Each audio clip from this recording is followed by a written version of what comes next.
end of the day, when all of you biatches are talking about the man gotta make more, he gotta step up, it's not right, it's not fair, oh my God, you're poor, you're a bum, crusty, dusty, rusty, ashy. I'm not gonna settle. No settling. I'm not gonna settle. No settling. Not gonna settle. No settling. Not gonna settle. No settling. Not gonna settle. Hey, not gonna settle. Got a new song, y'all. Anyway, got it. Settling. Not gonna settle. No settling. Not gonna settle. No settling. Not gonna settle. Hey, not gonna settle. Oh my God. Settling. Not gonna settle. No settling. Not gonna settle. No settling. Not gonna settle. Hey, not gonna settle. Oh my God.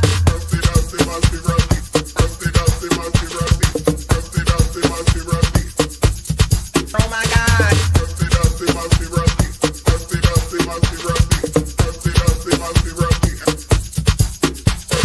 Settling, not gonna settle. No settling, not gonna settle. No settling, not gonna settle. Hey, not gonna settle. Oh my God. Settling, not gonna settle. No settling, not gonna settle. No settling, not gonna settle. Hey, not gonna settle.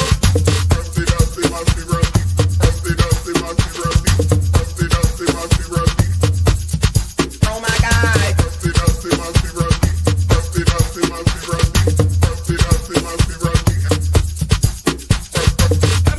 not gonna settle.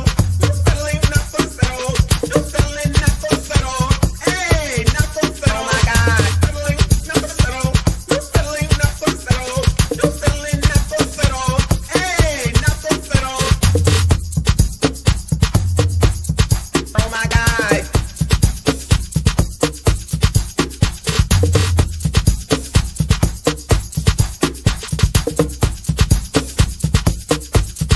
Oh my God.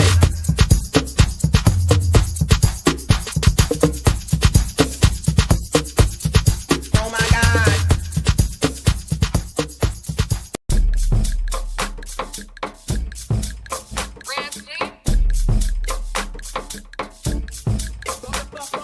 I'm gonna come over to nobody's nothing and tell them nothing about what the hell it is that they doing. You know what I'm gonna do? I'm gonna leave it alone and I ain't going back. If you don't like what you hear here, if you don't like what you hear here, if you don't like what you hear here, go the fuck on. If you don't like what you see on Kendra Damn G, go the fuck on. If you don't like what you see over on Ashley's show, go the fuck on. Why is it that y'all think that you can control shit? Get your own YouTube channel, start it the fuck up, and do whatever the hell it is that you want. But I promise you, I'm not gonna come over to nobody's nothing and tell them nothing about what the hell it is that they're doing. You go the fuck on. If you don't like what you hear here, go the fuck on. If you don't like what you hear here, go the fuck on. If you don't like, go the fuck on. If you don't like what you hear here, go the fuck on. Go the fuck on. Go the fuck on. You got on y'all breast, booty, thighs, lips. That's the worm on the hook. Breast, booty, thighs, lips. That's the worm on the hook, y'all, in case you didn't know. Breast, booty. Breast, booty, thighs, lips. Breast, booty, thighs, lips. Breast, booty, thighs, lips. Breast, booty, thighs, lips.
let you niggas know we don't need y'all. We want y'all, but we don't need you. 20 years later. Our black men, we want all y'all back.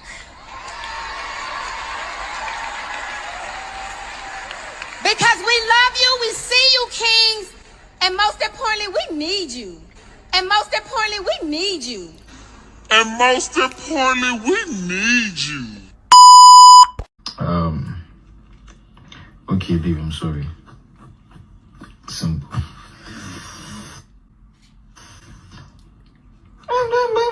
You know that I can not, but I never meant to do that way, but you never think of my feelings and you don't you do know that I love you, but at the same time you dislike me, what good thing is you? At the same time I get angry and multiple and you don't care, well, but I do forgive you, but at the same time you don't okay, baby, I'm sorry, you gotta think of my feelings, but yeah, I'm sorry. The racism that you're experiencing and the struggle to make ends meet actually means the diet don't work for you the same.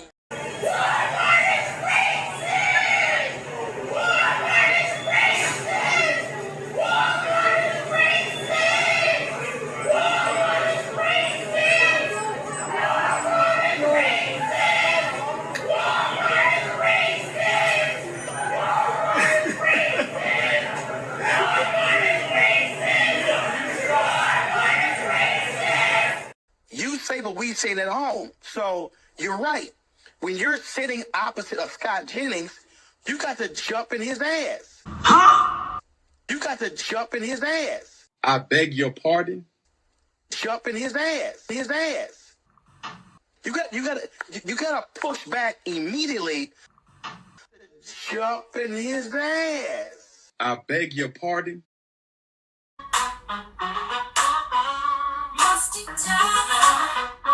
Yes, I'm speaking to you. Musty tether, where you fleeing to?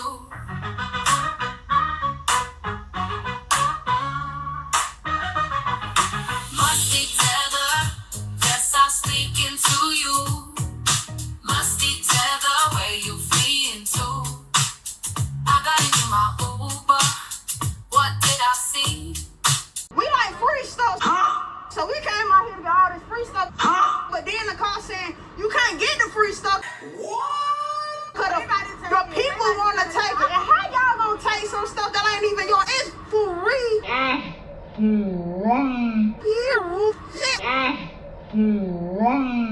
So I got my 2 baskets and took the bus or whatever.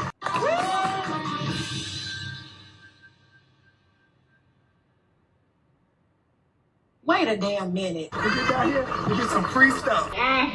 We're already in a recession. Times are hard. Why not just let us get the items and invest and be okay? We are black women. We care about our crown. Why not give back to the community and let us get the product? The tools, any other eviction. Hey, she don't want no puppy, she want a big dog. Wash my clothes the other day, found a 10 ball. I love you. Flip phone for the jug, it's a throwaway. I'm riding with some shooters, we look. I love you. They're eating the dogs, the people that came in. They're eating the cats. They're eating the pets of the people that live there.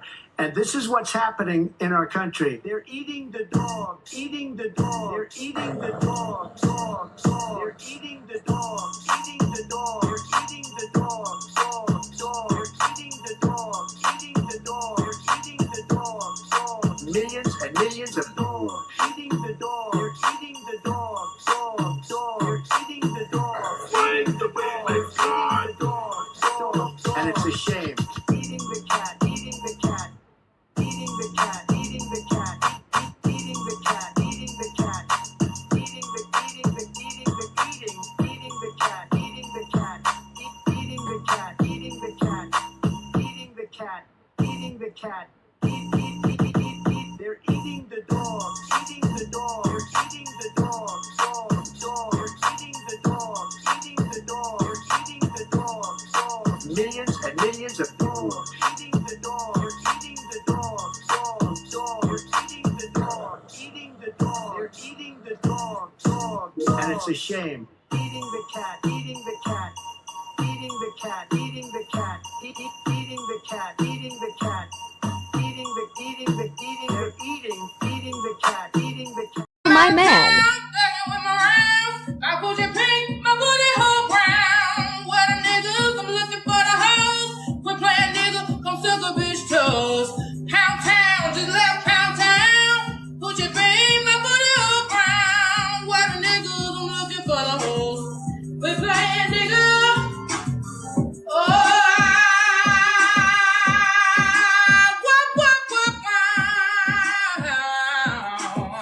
yeah. See my man. I put your pink, my booty hole brown. What a nigga, I'm looking for the hoes. Quit playing nigga, come suck a bitch. Slaves built the pyramids. Slaves built the Parthenon. Slaves built America. Slaves, this is your song. Thank you. Slaves. Thank you. Slaves. Thank you. Slaves. This is your song, thank you.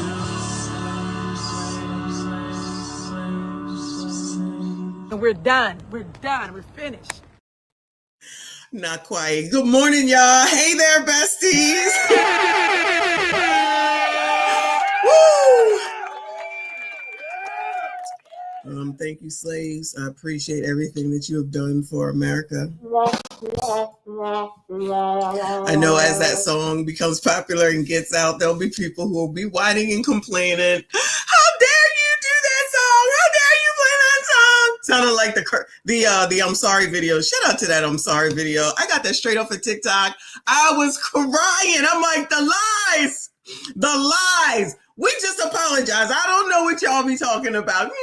The way, yo, the way that man, I'm like, what is he doing? This is so effing hilarious. Shout out to y'all for those that saw it as a short. I'm like, let me add this mess up in here, child, along with the Go to Fuck On is like, yo, I have so many songs. Shout out to Rev G.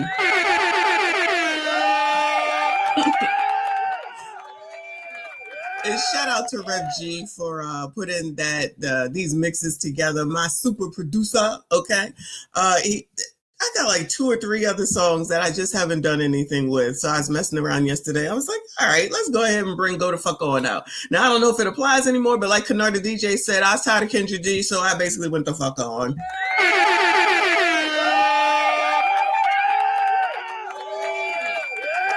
And then it was Kennard that sent us the video that we had to review of Kendra G. Shout out to Kennard the DJ, and shout out to y'all. I see you. I appreciate you. Thank you. Happy St. Patrick's Day, if that's your thing, child. Y'all got on green today. As you see, I do not. I was supposed to be doing something today, but that is not going to happen. So now I got more time than I thought I had, which is a good thing. Shout out to my necklace that is turning green. It is turning green, but when it does and I can't take it anymore, I'm going to buy another one because I like it. I wore it out yesterday. People was probably looking at me like, this bitch with a whole big ass thing saying queen. They probably thought I was like one of those people from off of one of them damn dating shows. Who do you think you are walking around like that? I was like, oh Lord, I got to remember to take this shit off. I was like, oh my God. I said, that's probably why they were like, bitch. That's what they did. They was like, bitch. I was like, I don't be paying people no mind. Anyway, so what are we talking about today? So yeah, I changed the original title, right? We were supposed to be looking at Dr. Umar's child, but she ain't going nowhere. And if there's enough time at this point, since my plans have changed, we can take a look at it. But his rant combined is like 40 minutes or so. So I don't know. We'll see what's going on. But this thing about the male masculinity has been in various different places. So I'm like, all right, let's go ahead and take a look at that. So I just put this post up to let y'all know. Let me find it real quick about the sorry y'all, about the I'm going to the wrong place. Can I get my life together? The show today, I put on community tab. Let me share this. Because, y'all, how y'all going to be mad? Not y'all, you know what I'm saying. But it's like, it is too early in the damn morning to be mad, and I didn't even come out and say shit yet. You already mad, right? So I put this up. This is what having a strong Black father in your life produces. Don't let the media convince you that they're not needed anymore. Now, I don't know who all these damn people are, but obviously I know Tiger, MJ, Serena's daddy, Michael Jackson. Come on now, y'all. You trying to tell me, excuse me, if the Jacksons did not have Joe Jackson, that they would have been as successful as they were and are, all the Jacksons? You trying to tell me that Joe didn't make that happen? You trying to tell me that, child, what is Serena's dad's name, child? I forget his name. You trying to tell me that his pushing didn't make them successful? Who was going to do it if they didn't do it? If what is his name, child? What is Serena and Venus's father's name? I feel like I want to call him Joe. Okay, thank you. I dodged the trap. Richard. Excuse me. Yeah, Richard Williams. So you trying to tell me that these kids living in Compton wouldn't have been as successful as they were if it wasn't for him? Don't downplay this shit to me. Don't. Because then there's a child. I know this boxer, but I don't know his name. You trying to tell me that Beyonce's father, I forget his name too.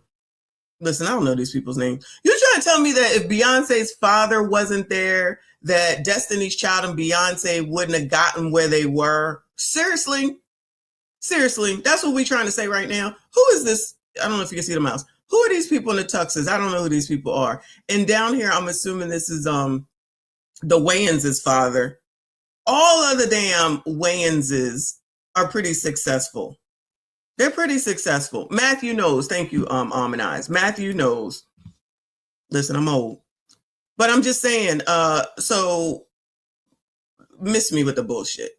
Michael Jordan's father? Seriously?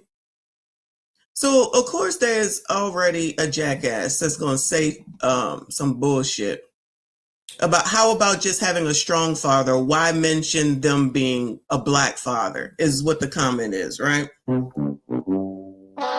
I don't know who this person is. Excuse me.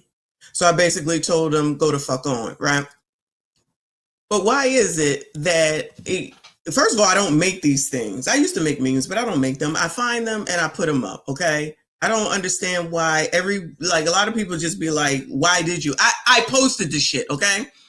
The watermark is right here for who it effing came from. I'm gonna need people to learn the internet and leave me the fuck alone, right? I'm not gonna snap. Shout out to Red Sigma. NLE Choppa. Is that, I think that's a rapper, right? That's one of these people up here.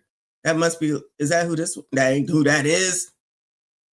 Who is this right here with the race car person? Who are these race car people? I don't know who they are. Tiger Woods' dad. Come on now, y'all. Come on now, y'all.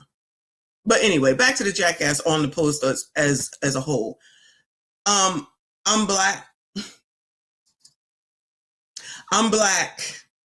And regardless of what people might think that don't want to hear anything I have to say, which is fine, go the fuck on.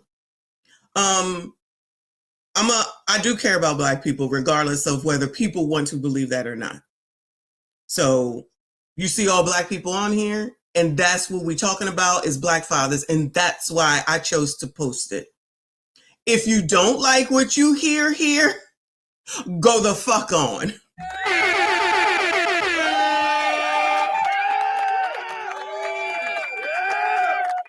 Okay, Bubba Wallace. That's who these dudes are in the tux, and then it looks like hold on. Kate says that this is Lewis Hamilton. Never heard of him before.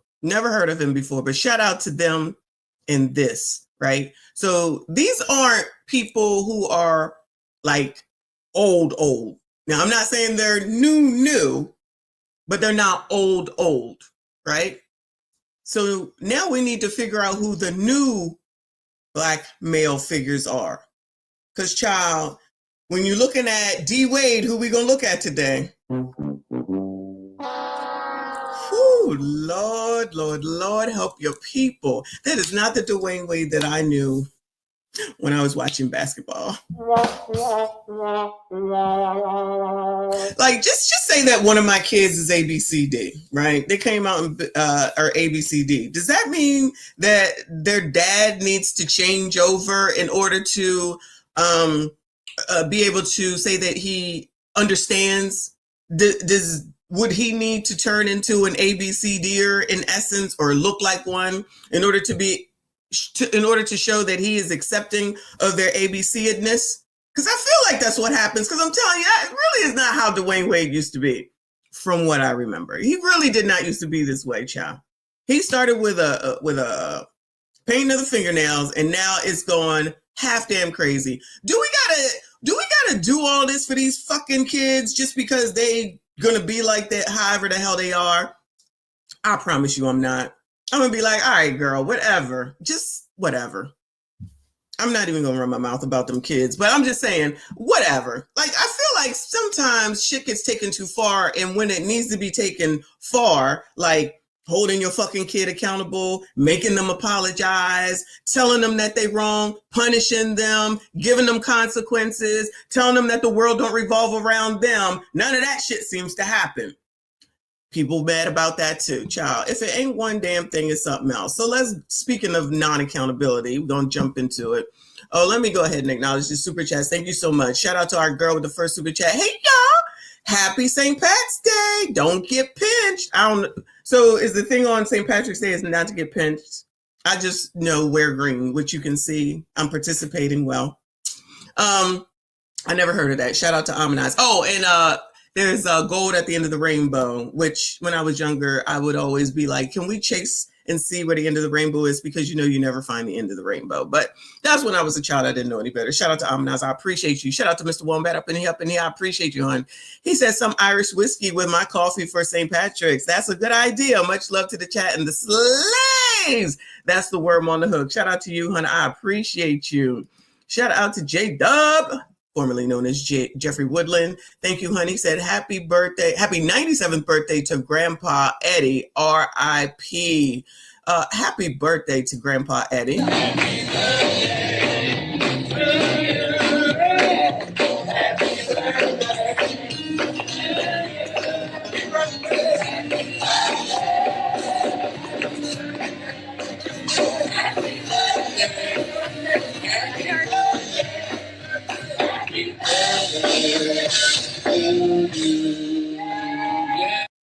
R.I.P. Thank you so much, Jeffrey Woodland. Appreciate you. Shout out to Magnum. I told you I'm shortening the name, child. Shout out to Magnum. I appreciate you, honey. He said my pops has been there for 35 years of my life. He turned 67 yesterday. We got all the birthdays today.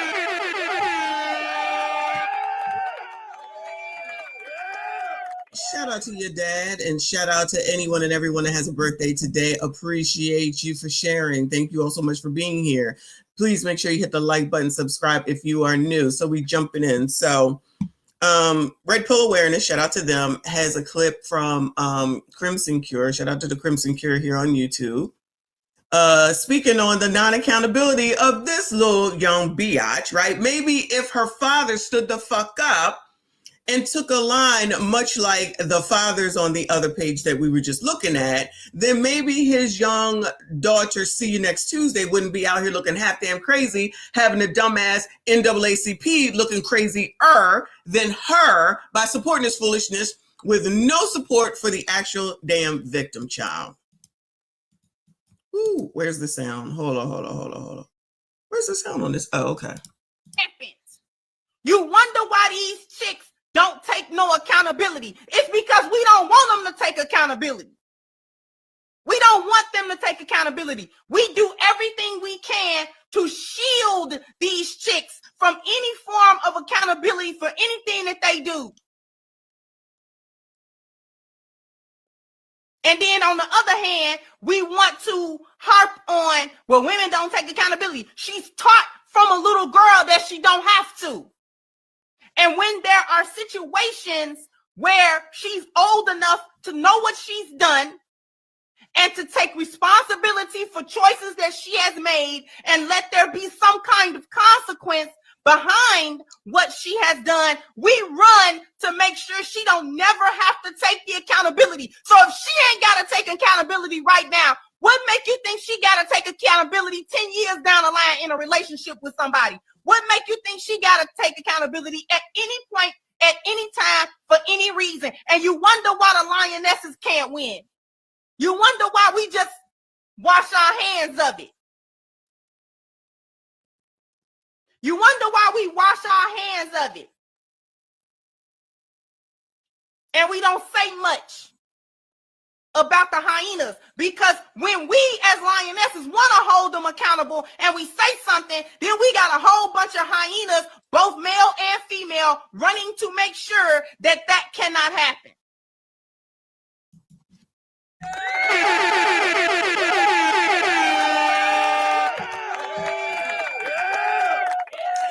And yes, it is absolute white supremacy, discrimination, racism, Donald Trump, or Jermaine. We got 5 reasons, because it's got to be one of them, right? It's got to be one of them, right?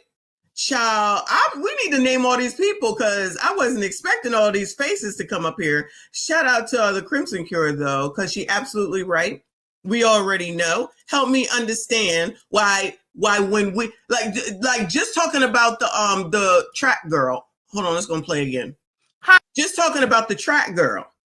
How the fuck does the NAACP come out? The motherfuckers don't come out for shit. Now all of a sudden they coming out for her because she on TV crying? Don't give a fuck about your tears. Apologize. Say that you were wrong. Take some damn accountability. You got her whole ass, fat ass father sitting there. I'm not body shaming. It is a fact that he's a big man. Sitting there just allowing this bullshit. Just imagine if he was the father of the Jackson kids, or the father of Michael Jordan, or the father of Serena and Venus. Where the fuck would they be? A baby mom, allegedly, for some, or some baby daddy for some baby mom. It would not be all the successes that it is. Am I saying only men can make people successful? Absolutely the fuck not, right? But all of this is crazy. Now, I need y'all to run through these people that they are showing here, because, child, I don't know them. Now, we know this young See You Next Tuesday, because it's new. Kiki, another one. How is it that all of them wanted to go after Kiki, or go support Kiki, right? With her talking about her own baby dad, the one that she took all that pleasure from. Had a damn baby, talk all this smack. Y'all just believe it because she said it. And I'm every single time I'm like, something don't sound right, right? You're just black male identified. You just black male identified. No, bitch, get it straight. I'm all male identified because you bitches is crazy, okay? I'm a biatch too. Please don't play me like I don't know what the fuck I'm talking about, okay? I be knowing what the fuck I'm talking about. If this shit don't make sense, it doesn't make sense. I don't care if it's a woman or not. But crickets, now that she's back with him. Crickets, now that she's back with him. If she's so strong and independent, I'm going to just use those words for her, meaning Kiki, and don't need a man, and Darius was allegedly beating her, cracking her up, knocking her head between the washer and the dryer. Why the fuck is she back with him? Oh, so then that means she's settling? So which the fuck one is it? But regardless of any of that, her choice to lay down with him, her choice to have a baby with him, because I'm pretty sure she couldn't go get an AB if she wanted one, right? Kiki the Palmer couldn't go get an AB if she really wanted one. Still end up with the dude at the end of the day, celebrating birthdays during that bullshit. Mama coming out here looking crazier than Kiki. Forget all that, and now be the fuck silent and quiet about it, right? Okay. Waiting. I promise you these bitches are waiting for something else to happen between those two so they can go back and say, see, I tell ya. I promise you that's what's going to happen. Who is this white girl? Who is this? Anybody know? I don't know who this is. It's not Amber Heard. She's too young. Who is this heifer? Like, who are these people? Do y'all know who this is? Who is this lady right here? Who the hell is this? Who are these people? What are these people doing? Who are these people? Oh, I forget this biatch, but I remember, I forget what she did, but I remember her strong ass head, child. Oh, that second lady is Tyrese's ex-wife. Okay, yeah, I remember her. Oh my God, I had something on Tyrese, and I don't know if I still have it or not. We know who this biatch is. Oh, let's get her a house. You don't know how she deals with grief. You don't know. Don't charge her. It was carbon monoxide. We still waiting on the videotape of the casino. I'm waiting. Now, the Dawn decided to be homeless. She wanted to be homeless. Let that girl be homeless. Enjoy your life, child. Enjoy your life. This girl looked familiar, but I don't know her name. And what did this girl do? Is it Selena? No, not Selena. Child, whoever this girl is.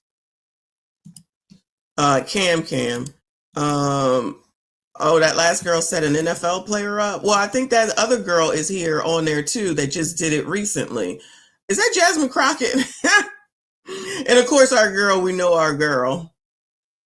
Why they put Kim up here?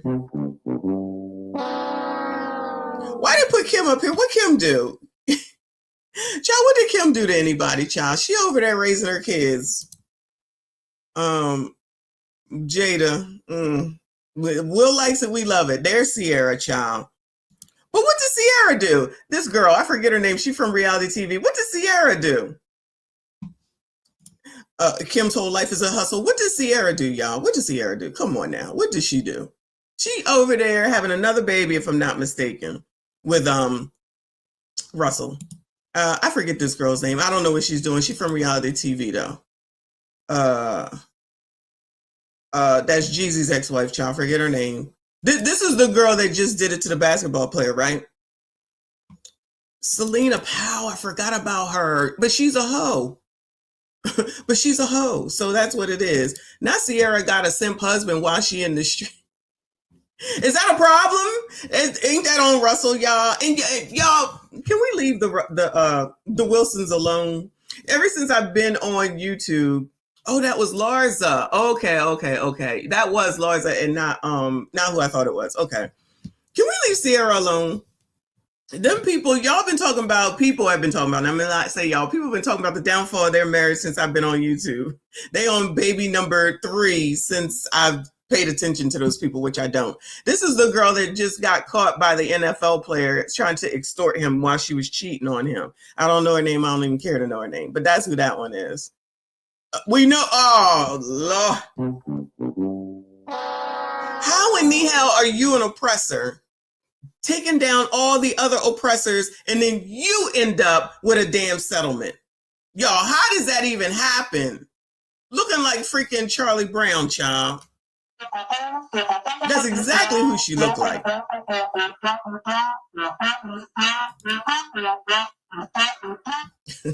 Now she took down the K9 too. Y'all ain't shit. Shout out to CIP. Fanny! All right. Anyway. So good luck, gentlemen. SYCBM.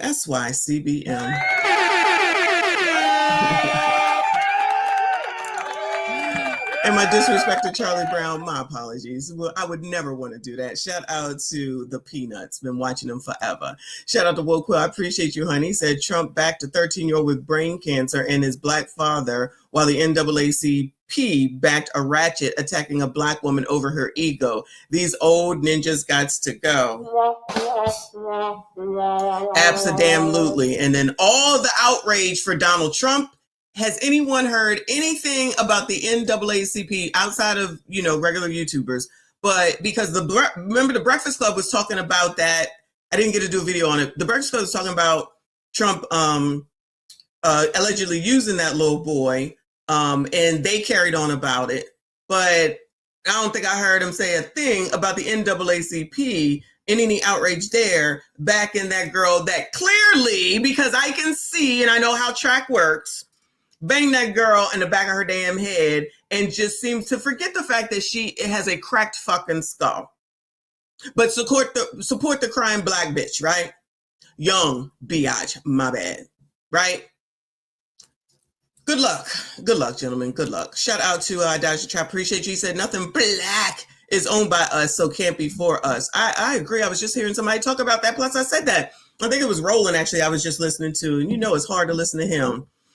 We don't own shit. So how the hell you gonna be upset and say that somebody gotta do shit when you don't own shit, and then somebody tells you about owning shit and you still got a problem with it? There's no winning with your colors, child. Ain't no winning with your colors. Shout out to TQS who has ascended. I see you. I appreciate you. He said, no settling, not gonna settle. No settling, not gonna settle. OMG, crust, rust, dust, must, ashy ass bums.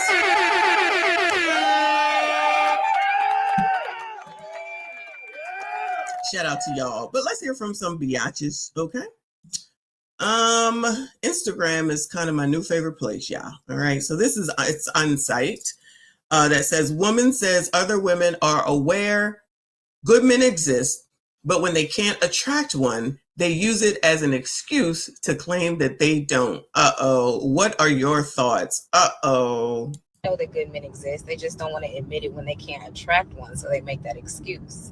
They got a grandpa, an uncle, a brother, a daddy, a cousin, a nephew, a male friend that they know and see is on the right path. They can't possibly believe those are the only ones. Women know that good men exist. They just don't want to admit it when they can't attract one, so they make that excuse. They got a grandpa, an uncle, a brother, a daddy, a cousin, a nephew, a male friend that they know and see is on the right path. They can't possibly believe those are the only ones. Women know. No, somebody lying. Child, somebody is lying around here. There are no good men around here. Is this a part of the attack? Not her, of course. I know we understand what she's saying because all the biatches always say that, right? So it's somebody else's fault. It's the same part about the accountability. No accountability. Everything I do is right. You can't tell me. You already know how it goes, right? So then when you can't find a man, it's always somebody else's fault. That's the reason why. I'm sorry, is that not you? So if you can't find a job, is that somebody else's? That's the company's fault that you can't find a job. So if you go into the grocery store and say you can't find, I don't know, oranges, that's the grocery store's fault, right? You can't possibly go to a different grocery store. Just the most stupidest thing saying that it's somebody else's fault, even though it's your responsibility to find what the fuck it is that you're looking for as adults, right? That's why I'm like, how do these stupid ass panels still even exist? This is the same conversation over and over and over and over and over again, child. I don't know how y'all stand it. I don't know how y'all stand it. Let me look at some of these comments, child. Excuse me. Clock it, and some women feel like the good men are boring. Oh, that is true. That is true. Don't say I'm lying. Say I'm lying. You want Darkus and DeMarcus. I had a post up there about that. You want Darkus and DeMarcus, but you want him to act like Russell. Shout out to Russell Wilson. You want him to have an edge. He gotta have, what do they say? Oh my God, what is it that they used to say, y'all? He gotta have, I need a vibe, and he gotta have, oh my God, it's on the tip of my tongue. Swag, child. Yo, remember we watched this show long ass time ago? It was all these old ladies on there. Shout out to us. And they was just like talking about still finding men. They was like, he gotta have swag, child. That woman looked like she could have been my grandmother. I'm like, girl, what? Like, Mima. Come on now, girl. He gotta have swag. Who got swag at 80? No shade. Until my dad had his health issues, he actually did. Okay. So, shout out to my dad. Because child, all he needed was the money. Anyway, it still works, even in his current condition. Shout out to my dad, Master Sergeant. Next one says, it's not who you attract, it is who you choose to entertain. The men we date are choices. Anyone can attract a good man, but are you choosing but are you choosing him? That is the question. Same for men dating women. All right, girl, there's a lot going on there. Good men exist. It's just people want to pick and choose who's right for them. You attract the energy you put out. Oh no. Oh no. No ma'am. No ma'am. No. They just happen to just come, child. They just happen to come, and then you want to go listen to Kendra, and she's telling you that you know, whatever you want. Shout out to Tony.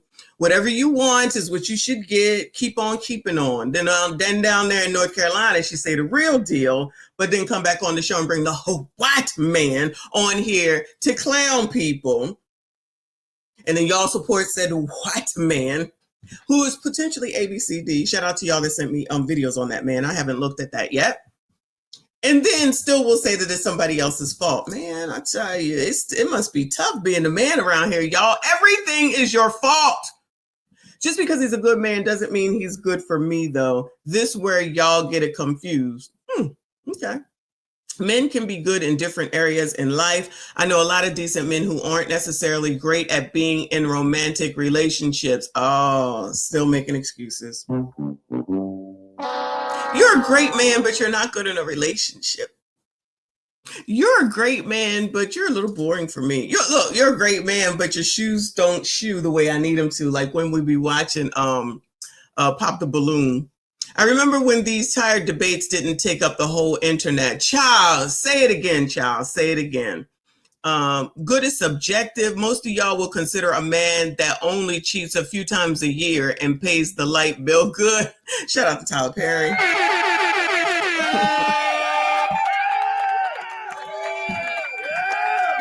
Shout out to Tyler Perry, because, you know, nobody settles around here. All right. Let me see. If I ain't clapping, I ain't cash apping. Bitch, do you want the money? You want the money? All right, shut the fuck up. Hit them knees. Come on. Throw that ass in the circle. Hands to your knees. Shout out to CGA, but as I'm moving on from this, y'all. All right. So I'm going to go over here to show you that there's some people that are struggling, right? Because you know the strong and independent don't need a man, and they ain't no good men, and you know what they was just saying in those comments, right? All right, cool. So this seems to be, in my opinion, people who decided that, you know, I can do it on my own, right? All right, cool. Do it on your own. You know nobody listens around here. So we back to Orlando, because like I said, he's got a lot of good stuff, and I watch his stuff all the time. So this one is about homeowners want out now. Costs are out of control. Oh, no. Oh, no. Now, I have watched this, and this is 25 minutes long, so I'm not going to watch the whole thing. But the important stuff, okay? It's the important stuff we're going to take a look at. This is 6 days old. Shout out to him. I'm going to fast forward it. Y'all, make sure you hit the like button. Subscribe if you are new. Get up and get into this chat. Y'all know this is the craziest chat on YouTube. Best chat on YouTube. Half damn crazy. And child, this chat is not for the weak. This chat is not for the weak. So get your life together. When I signed up for this house, I signed up to pay $1,800 a month. Woo! Go, girl! I'm closer to $2,200 now in 3 years. Maybe I didn't watch this one. Yo, wait a minute. $1,800? I've never had a mortgage payment be $1,800. Not one. I'm thinking, not one home have we ever had cost $1,800 with a two-person household, income household. Woo! Exactly, Alexander X. Woo! You go, girl. You go, girl. Woo! Lord, help your people. Woo! I guess I didn't see this, child. That's a lot of money. Yes. And it's only going to continue to increase. And that's kind of my issue with this right now, because I'm at a point where I'm like, this is actually no different than renting. The only difference is that I don't have a landlord that I can call when my toilet overflows, or, you know, when the basement floods or whatever happens. I don't have that option, of course. And we all know that going into homeownership, like I had the savings for that. It was, you know, I was fully aware of that. But everything is increasing. And we all know that too. Like, everything, the cost of living is increasing, and I can't afford this house. I hate it. I hate it here. Again, I've been telling you guys, it's going to get worse. And in the clip you just saw, this was someone that went into the housing market and said, you know what? It doesn't matter if I overpay. You know what? FOMO is making me buy a home. You know what? I don't realize that things will continue to go up. Taxes, insurance, the property can devalue. There's a lot of things going on with the housing market, with the economy just in general, that can put this strain on you. And I have been saying this from the very, very, very beginning. You are not the only one, Orlando. Oh, Lord. Oh, Lord. All right, y'all, on these high-ass mortgage prices. Because, y'all, one person, y'all, I feel like for one person, like, this is the difference. Like TQS is different, okay?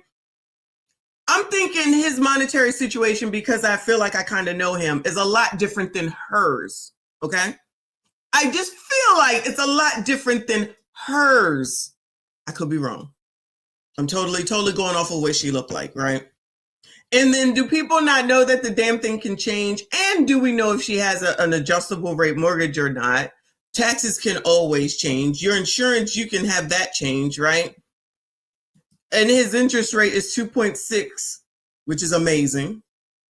Like, what are we doing right now? My heart. And none of these houses that we've ever had, they're not like boxes. They're not. It might depend on where you live, of course. It depends on where you live, of course. Obviously, if you live in California, it's going to be a lot more than if you live in, I don't know, Jersey's expensive too. Jersey's taxes is a mess.com. But like Delaware is definitely a lot less than California and Jersey, right? Like, if you want to live in Washington, D.C., because a friend of mine is trying to move to D.C. now, and I'm like, good luck with that, child. Good luck with that. But he's going to be renting, so that's difference. And looking at some of these prices, there's a rent that's $6,000. I'm like, what the fuck? $6,000 to rent? Oh, Lord have mercy. Yeah, things are out of control.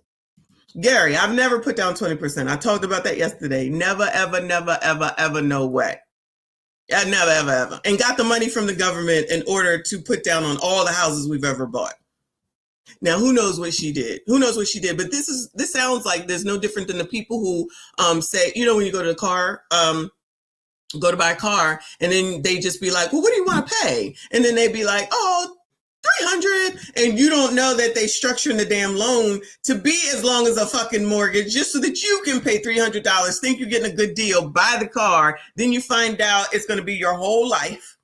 It's going to be something you pay for your whole life, and then God forbid if something happens to it and the term ain't up and you ain't paid it off, you got to roll that into the next one, or you got to pay it off. Child, people just don't be knowing, child. I'll take a lower payment. I'll take a lower interest rate.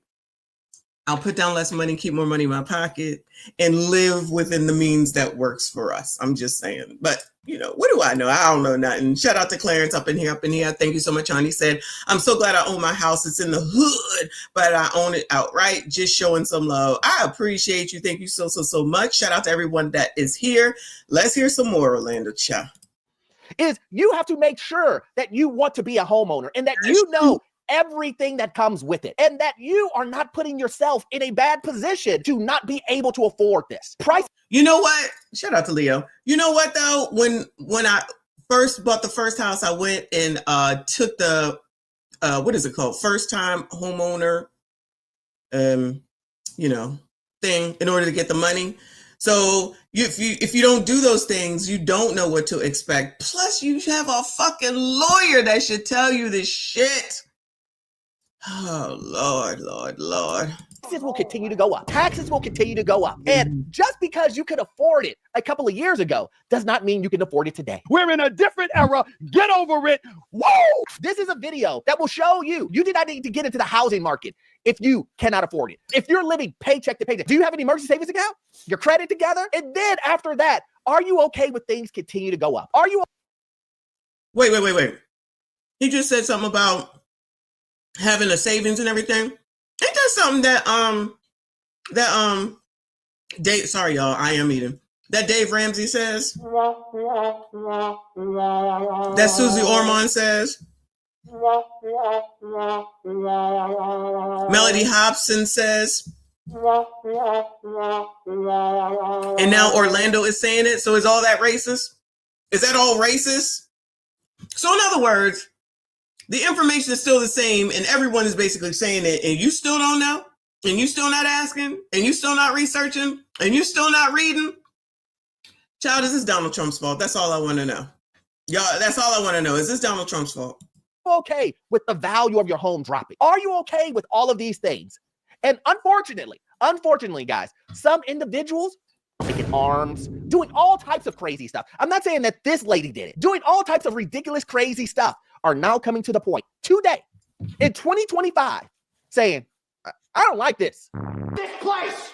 But we're going to talk about it, guys. My name is Orlando. Welcome to the channel, guys. Make sure you hit that free. Deals with investment property or commercial property in the description. Your personal information is being sold on the guys. And does it annoy you that these companies never get punished? You know what we say on this channel. These also has a VPN with 100. And unfortunately, it won't get any better. Wait, what? We're in a moment right now. This is what you're looking at. We're in the moment now where people are actually now, just today, seeing that, I can't afford this. Why did I buy this again? Why did I empty out my whole savings and now I'm house poor and I can no longer afford monthly payments? Did we not learn anything from 2008? That's the other question. Did we not learn anything from 2008, Bueller? So I guess the government is supposed to help people yet again. Now, I don't think that's going to happen, but Obama came in and resolved that, if you recall. Let's give this man credit for something, y'all, okay? He came through and helped everyone out with the housing market crash.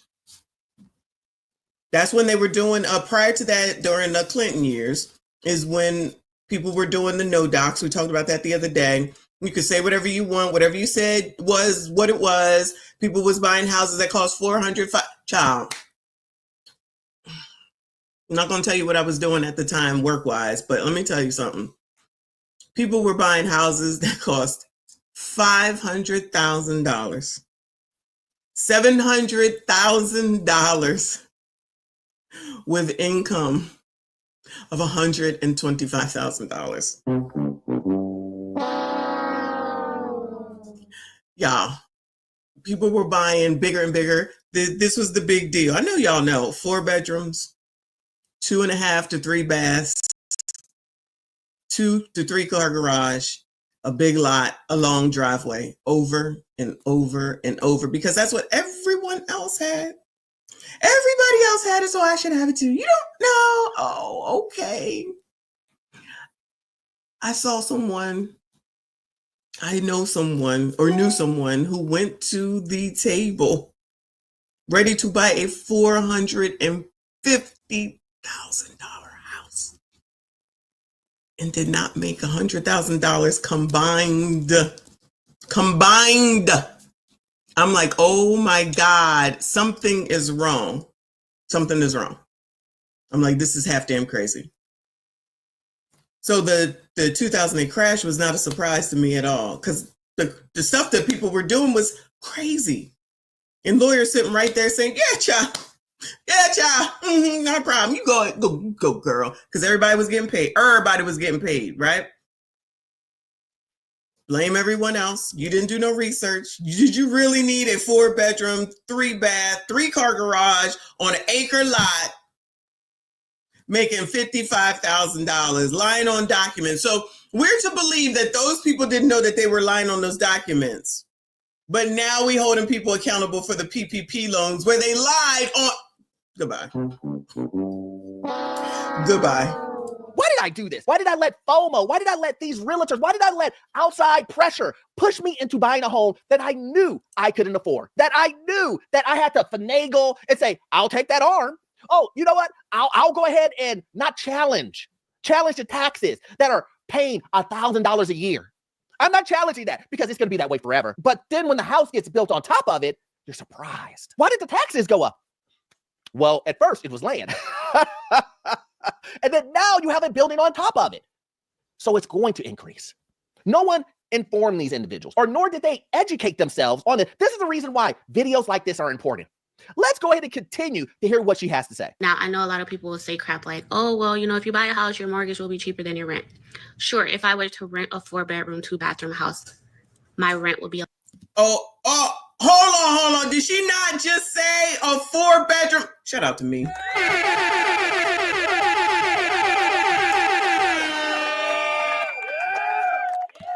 Shout out to me, child. I know, I don't know shit. I'm just a white supremacist talking points.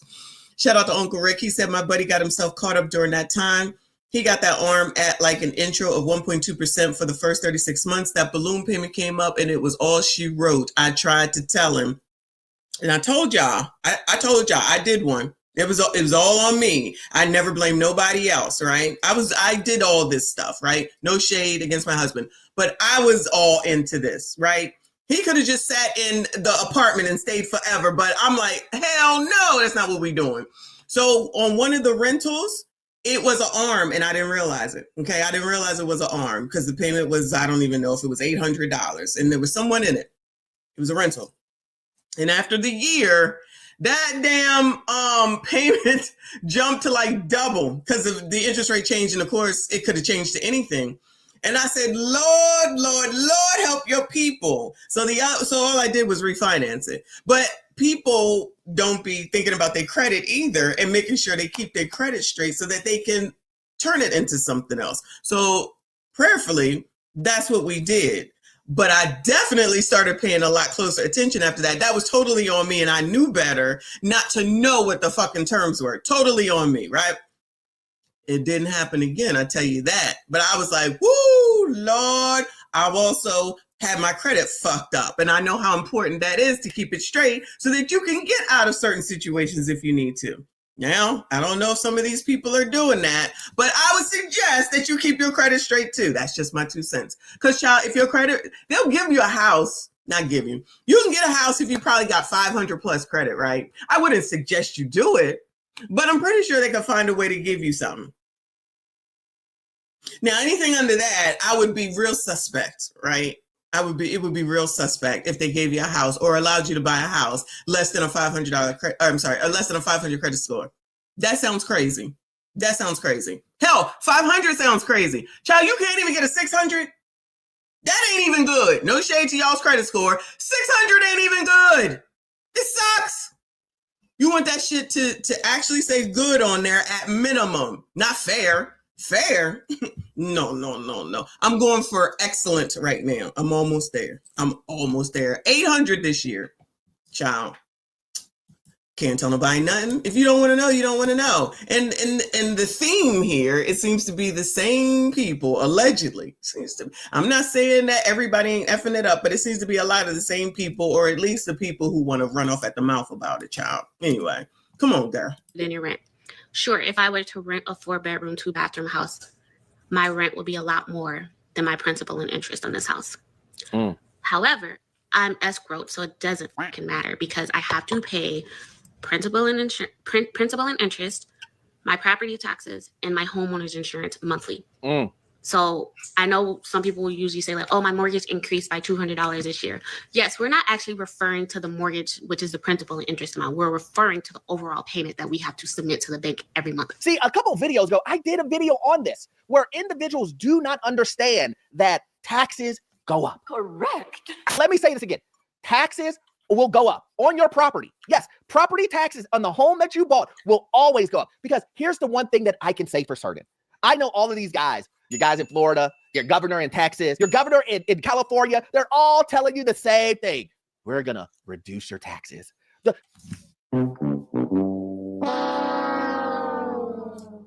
I'm coming for you, TQS. I'm coming for you. Believe us. Yeah. True. When have you seen taxes go down? Ever. I'll wait. Because majority of the time... Has anyone seen taxes go down, Bueller? Listen, taxes here just went up because they passed some fucking referendum. I think I told y'all. For these damn kids, for the school. I ain't got no kids in school. Shit, can I opt out?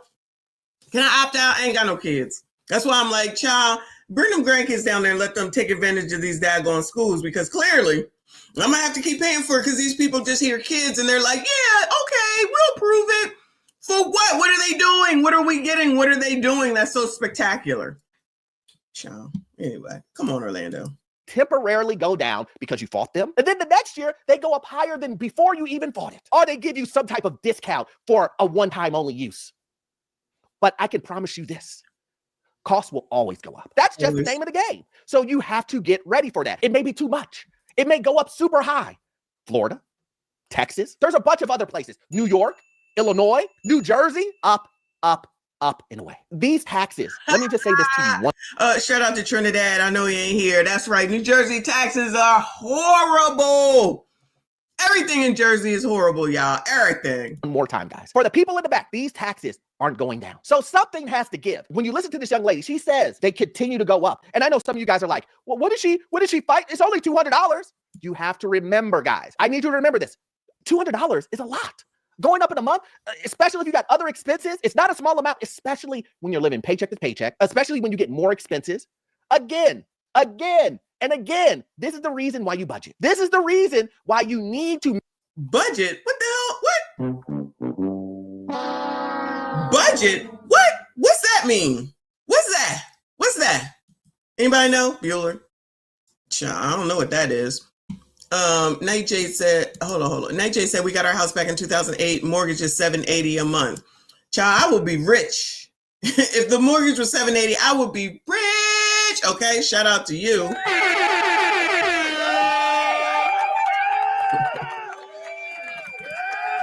Black Eye snuck in here, say they raise your taxes to help pay for the illegals.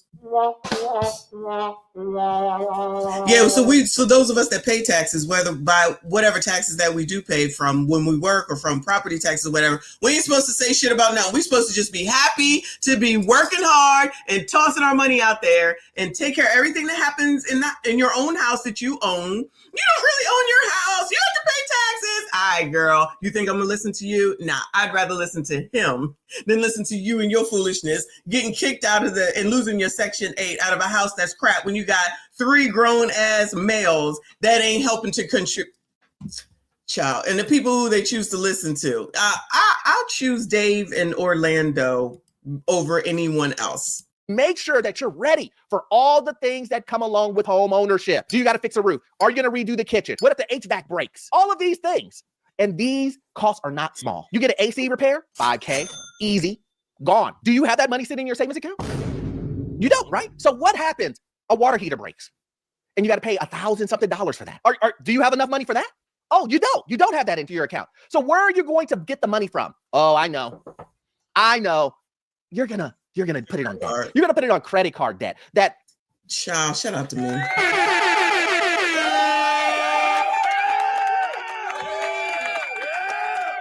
Because there's also a looming credit card debt problem again.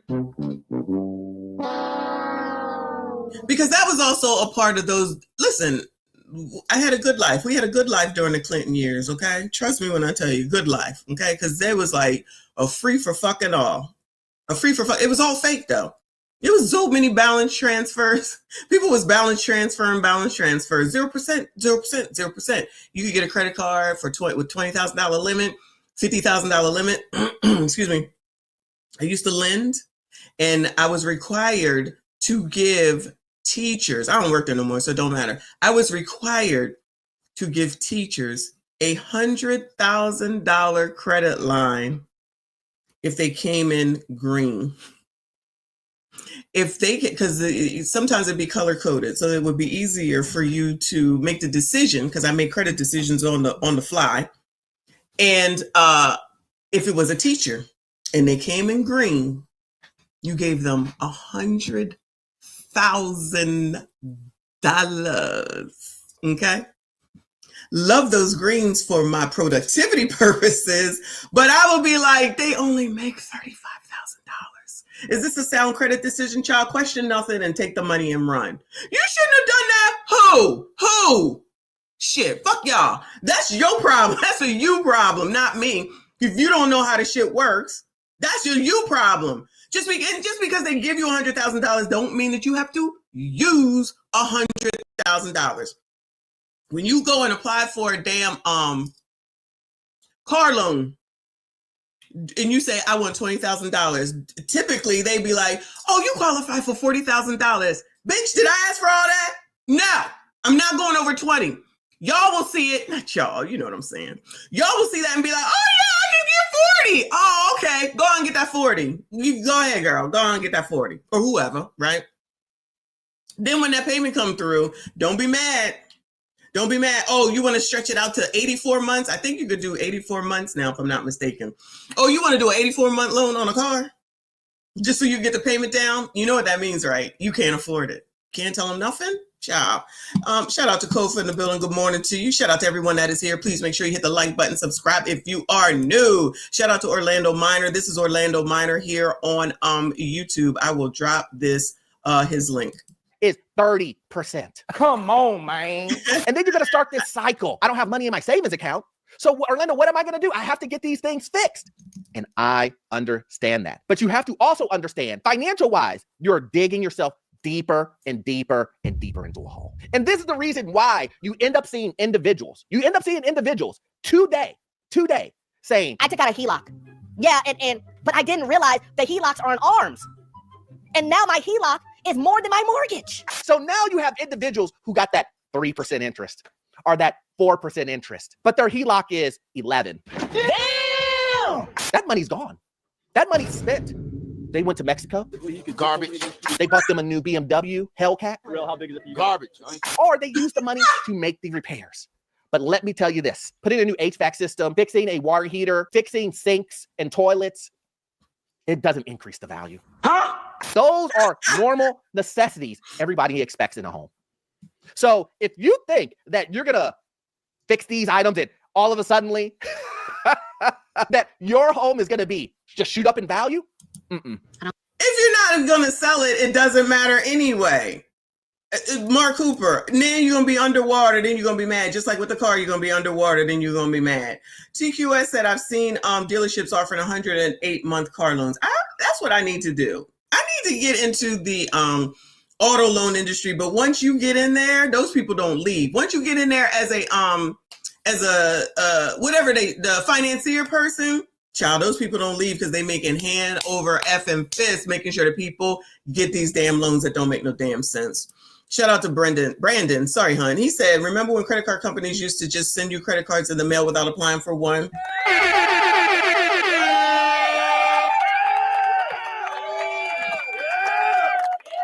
Yeah, and then they came up with those credit card laws so they could stop, because then it was the credit card companies were making people, I forget what Card Act, if I'm not mistaken, which came out around the 2008 as well, because part of the problem was people was using too much credit.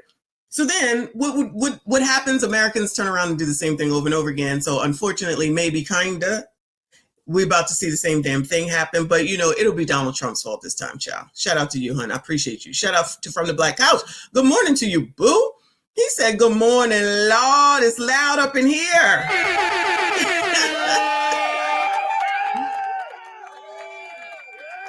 You already know. You know how it goes. Shout out to Black Couch. I'm gonna say you a little bit on time. I'm gonna give you a break. Okay, I'm gonna give you a break. Shout out to you. I appreciate you. And I started late, so maybe I shouldn't. I'm watching you, Black Couch. I'm watching you. Speaking of late, good morning, Trinidad. You must have heard us or heard me bring your ass up because we was talking about Joycey, or Orlando was talking about Joycey. Good morning to you, boo. Thank you so much. I appreciate you. Oh no, is JP in here? I see somebody mentioning his name. What happened to you yesterday? Ain't see you all day yesterday. Shout out to JP up in here. Shout out to all of y'all. Please make sure you hit the like button, subscribe if you are new. Come on, girl. What else you got to say? Ooh. Let me back it up a little bit. That your home is going to be just shoot up in value? I don't like it. And I don't care about, when you pay your house off in 30 years. I don't care about that, because the end goal for me is just making sure I have some place to come home to, have a roof over my head.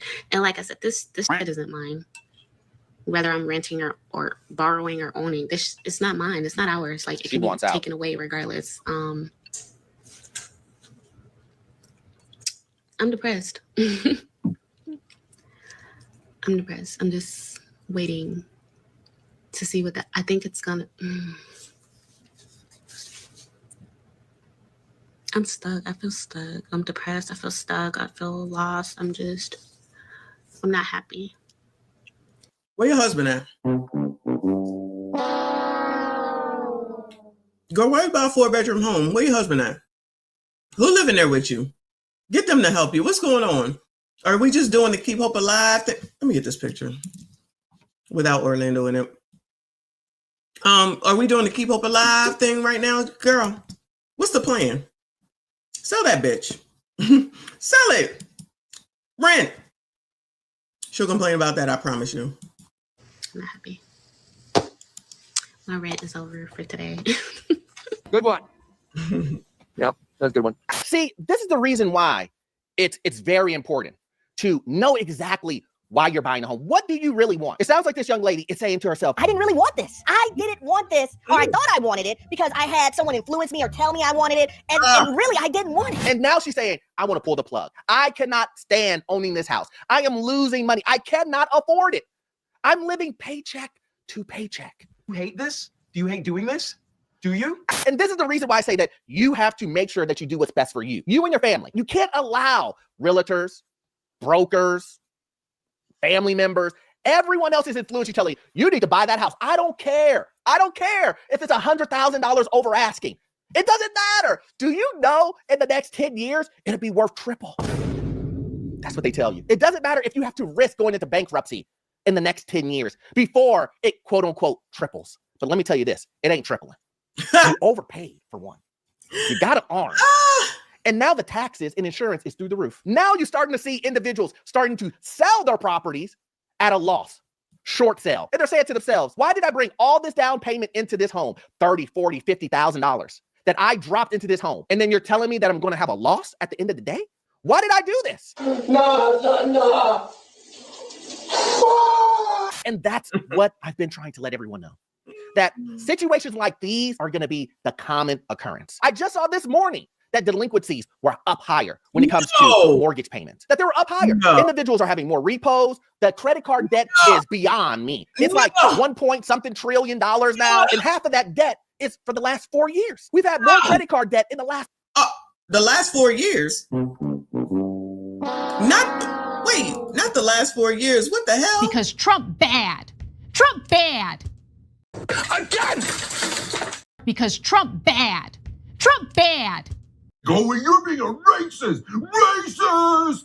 Man, kiss my whole entire black ass. Now, I'm not going to be blaming Joe Biden for none of this, okay? It's not his fault at all right? But you know Trump will be the receiver of all when this blows up, right?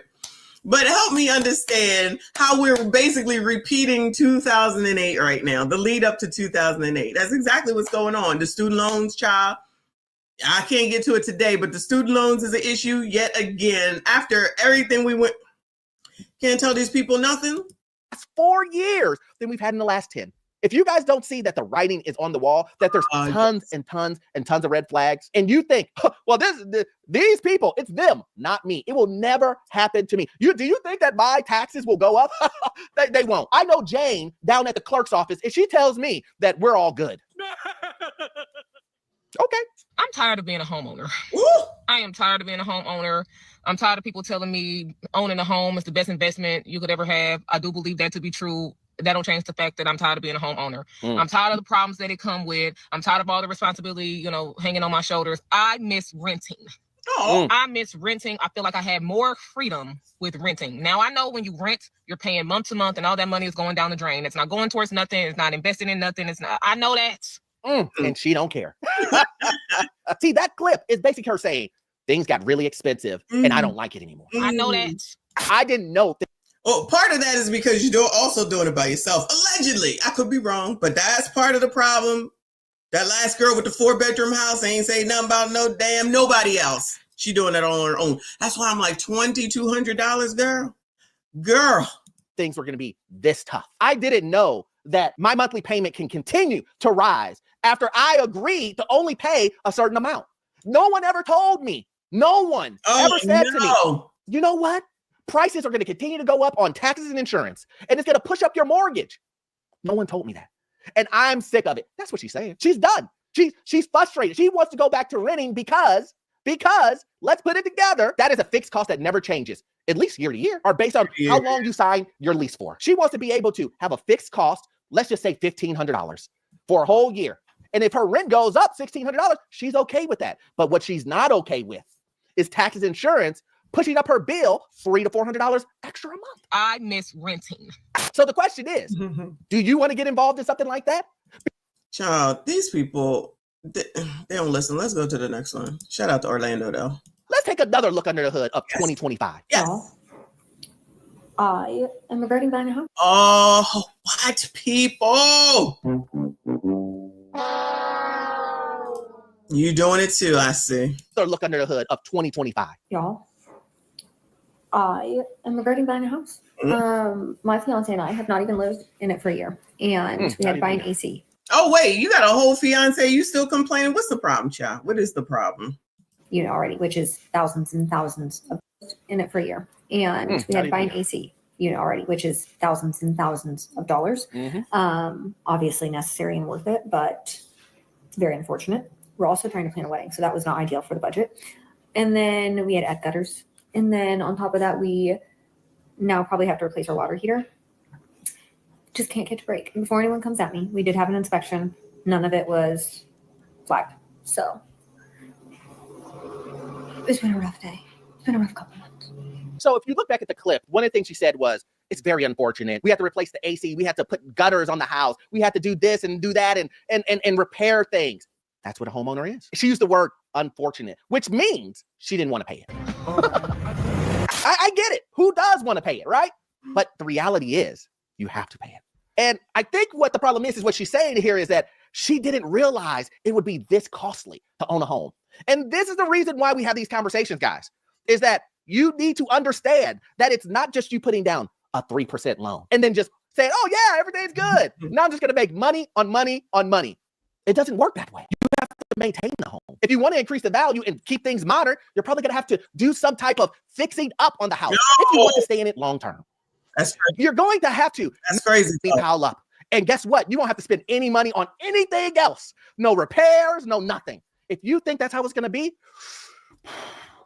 I'm in the process of buying my very first house as a 28-year-old with no kids and not married. I am in a relationship. I close in 7 days, and I feel like I should be super excited right now and happy, but in reality, I am terrified. And I am Then you shouldn't be doing it. so nervous, and I want to back out, but it is literally way too late in the process for me to back out. And I've missed my last chance to do that. And so now I am just like sitting here and regretting my decision, but we're just gonna have to make it work. We're gonna have to figure it out. And Orlando ain't no better than me with the sounds that he be making as I'm watching this. This is hilarious. Shout out to the original man. I appreciate you. They're gonna blame the patriarchy. Of course, of course.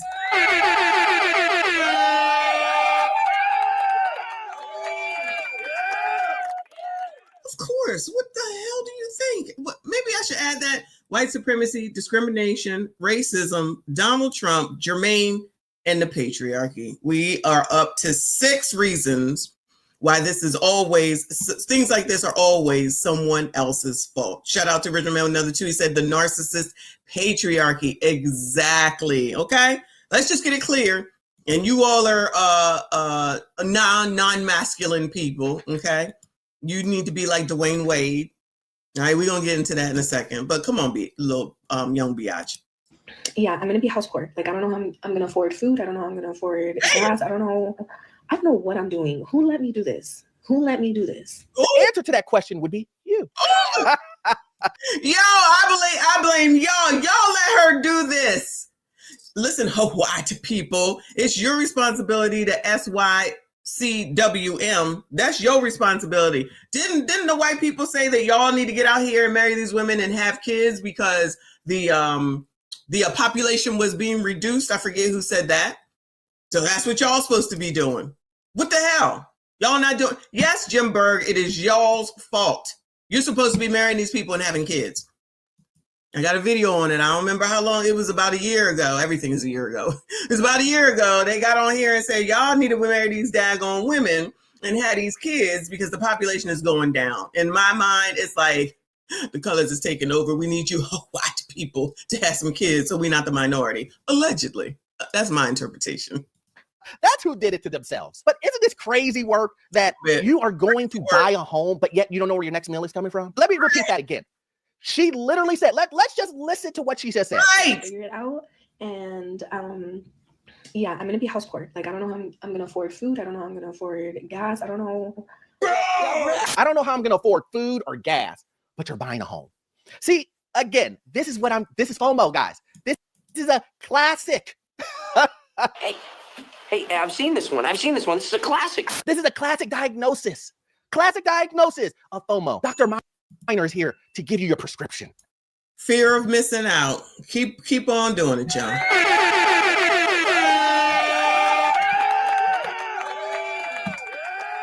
As long as they keep on doing it, there'll always be content to be had. Let me see. Well, I'm gonna show you. Okay, babe, I'm sorry. Simple.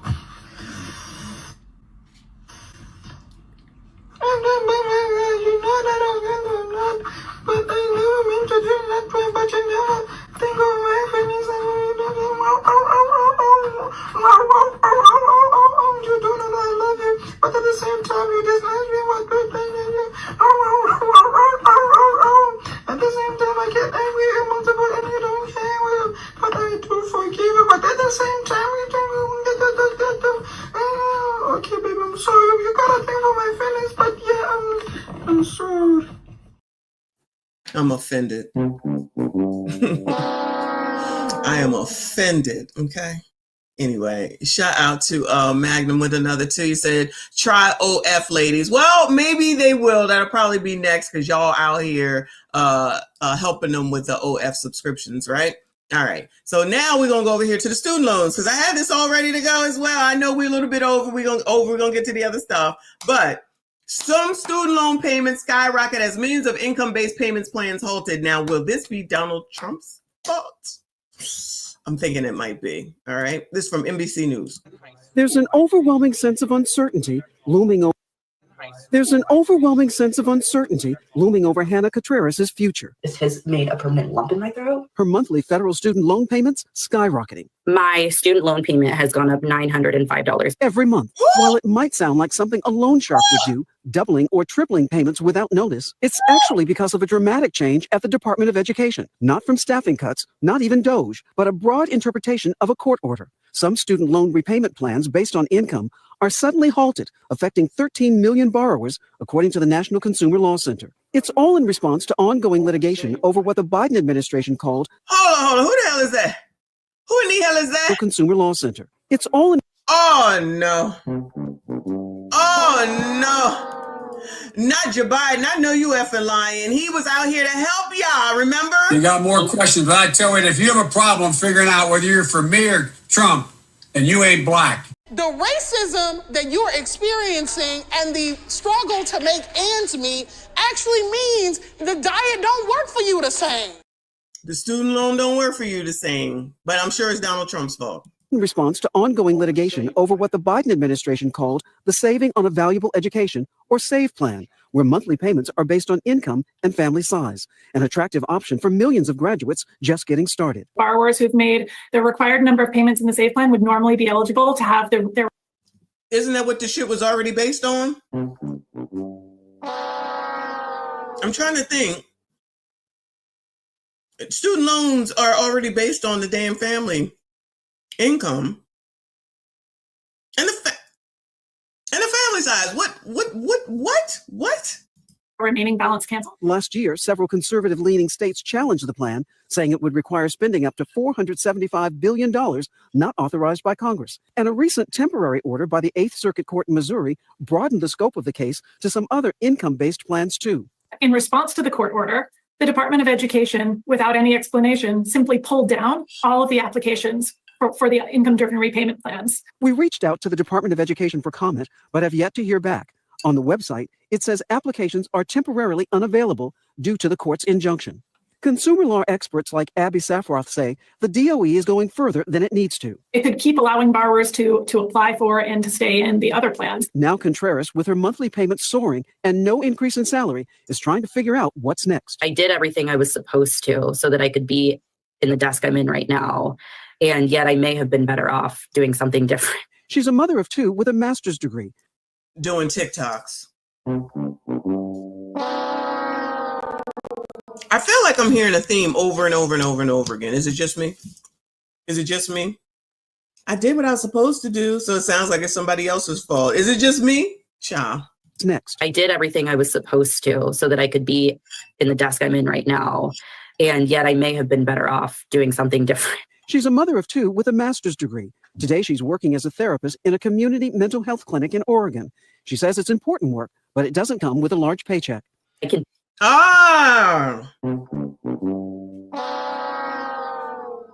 It's important work, but it doesn't come with a large paycheck. But she has a master's degree, which means she probably took out a lot of student loans, which means she probably has a lot of student loan debts. It's probably one of the reasons why it's $950 more. It didn't say it was $950. I heard it's $950 more. Child, these people, child, you can't make it up. Different. She's a mother of 2 with a master's degree. Today, she's working as a therapist in a community mental health clinic in Oregon. She says it's important work, but it doesn't come with a large paycheck. I can pay the loans. I never said I couldn't pay them. I just said I need to be able to do it in the ways we were told when we were 18 that we would be able to. Contreras and many more looking for clarity as their options seem narrower than ever. Rahima Ellis is joining us now. So Rahima, what are the options now for borrowers like Contreras? Well, they're not great for many people, but we should say those who are under the Biden era income plan, they already have an option, and that is that their payments have been paused since last year with no interest accruing, and that's a result of the lawsuit that has been, we talked about earlier. Wow, y'all got damn student loans paused again from like when we was in C-19? How come people wasn't paying off their student loans that during the time of C-19? I ain't gonna hold you, I wasn't paying them either, child, but I took all that time to take all that non-interest accrual, but I got a plan to pay them off. But how come they wasn't paying them bitches off then? Y'all know that Amazon was doing the damn thing during the damn pandemic, okay? Child, Jeff Bezos and his wife got more money they know what to do with, child. Grape tea, I see you. Stop it. Stop it. Actually, did I buy? I may have. Actually, I may have, though. My first house. Yes, you might be right about that. Because, child, I wasn't down there at no damn Freakniks. I saw it. I knew about it. I heard about things. I was home, married with children. Shout out to Al Bundy. I'm just saying. Anyway, you got them student loans still out there. Joe Biden was helping y'all out. Y'all think that's help. See, this is the difference between having a Democrat and having a Republican, right? The Democrat will try to make things better for you, and they're really not. So you think that you're getting some good deal and you're being helped, and what it is just saving your bullshit for later, right? It'll come to pass later on. You'll get it all later on. And over here, they're really doing the Dave Ramsey, the Susie Orman, even the Orlando Minor saying, you need to pay your shit, budget it out, figure it out, reduce your cost, reduce your expenses, make more money, apply your shit where it should be, and do without, where over here, they're saying, you should have whatever you want. Whatever you want, you should have it. We'll help you. You can be dependent on us. You don't know. Don't listen to them. They don't know. Then reality, because 1 minute you don't want the government telling you what to do, then the next, over here you don't want the government telling you what to do, and over here you only want them to tell you what to do when it benefits you and it's what you want. Because how does Donald Trump get blamed for Roe v. Wade? Somebody help me understand that. How does he get blamed for Roe v. Wade? How? I just want someone to explain that to me. This is all Donald Trump's fault. Roe v. Wade is gone because of Donald Trump. How? Y'all over here fighting. Y'all over here fighting for ABs while you buying houses that you can't afford, and then you think that's somebody else's fault. Y'all over here fighting for ABs, and then you're going down the drain because of all the daggone student loans, all the daggone credit card debt, but you're over here fighting for ABs. And now you're over here boycotting Target, when in selling your Target stock, shout out to me, I told y'all about some Target stock. You over here saying that you should or you need to do that because of racism instead of going out here to find a fucking job for the fall that's gonna come. Now I don't know when, but it's gonna come, and it'll be another 2008, which is great opportunity for some of us. I don't look forward to it. I don't, but it'll be a great opportunity for some of us. Anyway, come on, child. But those borrowers who are part of some other options, payment plans, well, they can also have their payments paused. But Hallie, here's the rub. The interest continues to accrue month after month after month. So that means that they're going to owe a lot more money at the end of all of this when they finally do make a payment. And you have to ask yourself, people have to ask themselves, what are they going to do? Do they find the money from somewhere, dig deep to find the money to make the payments now and to make so the interest stays reasonable, if you will, or to pause the payments? Those interest payments go up and they're going to have to deal with a much bigger bill down the road. So prior to C-19, whenever you did a forbearance or put your student loans on pause, whatever you want to call it, interest continued to accrue. So people are already, in my opinion, spoiled at the fact that it's not right, it's not fair that we get charged interest. What are you talking about? That's how it works. I've done a forbearance before. That shit couldn't continue to accrue. So if you look at it, I'm like, yeah, no, I don't need that. And then start paying again because it was getting to be more than what it fucking originally was. So just because you don't want to do it, doesn't matter. You need to do something. So either you pause it so you don't have to make the payment and it's going to go up, or you keep paying it and take money away from someplace else. But we already know that that's the problem, is that they don't want to take money away from someplace else. But anyway, child, shout out to Mima and the rest of them. Moving on, child, moving on. So Rolly Roll has some racism happened to him. And I feel like we need to go ahead and talk about it, child. Because Trump bad. Trump bad. Again! Because Trump bad. Trump bad. Going, you're being a racist! Racist! So Rolly Roll says, the white man is being microaggressive or something, child. I don't understand all this shit, child. But let's hear Rolly Roll and his bullshit. White people really crack me up. So, y'all see what I got on. So, when I travel, like vacation and stuff, or time off, man, listen, I ain't trying to pack a whole bunch of shit, so I color code. So, everything in my bag is Texas A&M. So, sometimes it might be all Astros, all Rockets, all Texans, all Alpha. So, I'm walking. White dude says, "You a fan or did you play?" I knew exactly what he was talking about. I said, "Excuse me?" He goes, "Oh," he said, "what you have on? Are you a fan or did you play?" Now, mind y'all, I got on Aggie shorts, maroon shoes, okay? Because I keep it simple when I pack. All I said was, "No, I'm a graduate." And I walked off. That's the shit black people have to deal with if we go to PWIs. White people really crack me up. So, y'all see what I got on. So, when I travel, like vacation and stuff, or time off, man, listen, I ain't trying to pack a whole bunch of shit, so I color code. So, everything in my bag is Texas A&M. So, sometimes it might be all Astros, all Rockets, all Texans, all Alpha. So, I'm walking. White dude says, "You a fan or did you play?" I knew exactly what he was talking about. I said, "Excuse me?"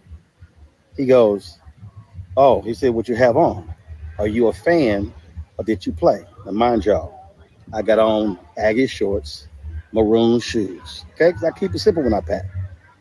All I said was, "No, I'm a graduate." And I walked off. That's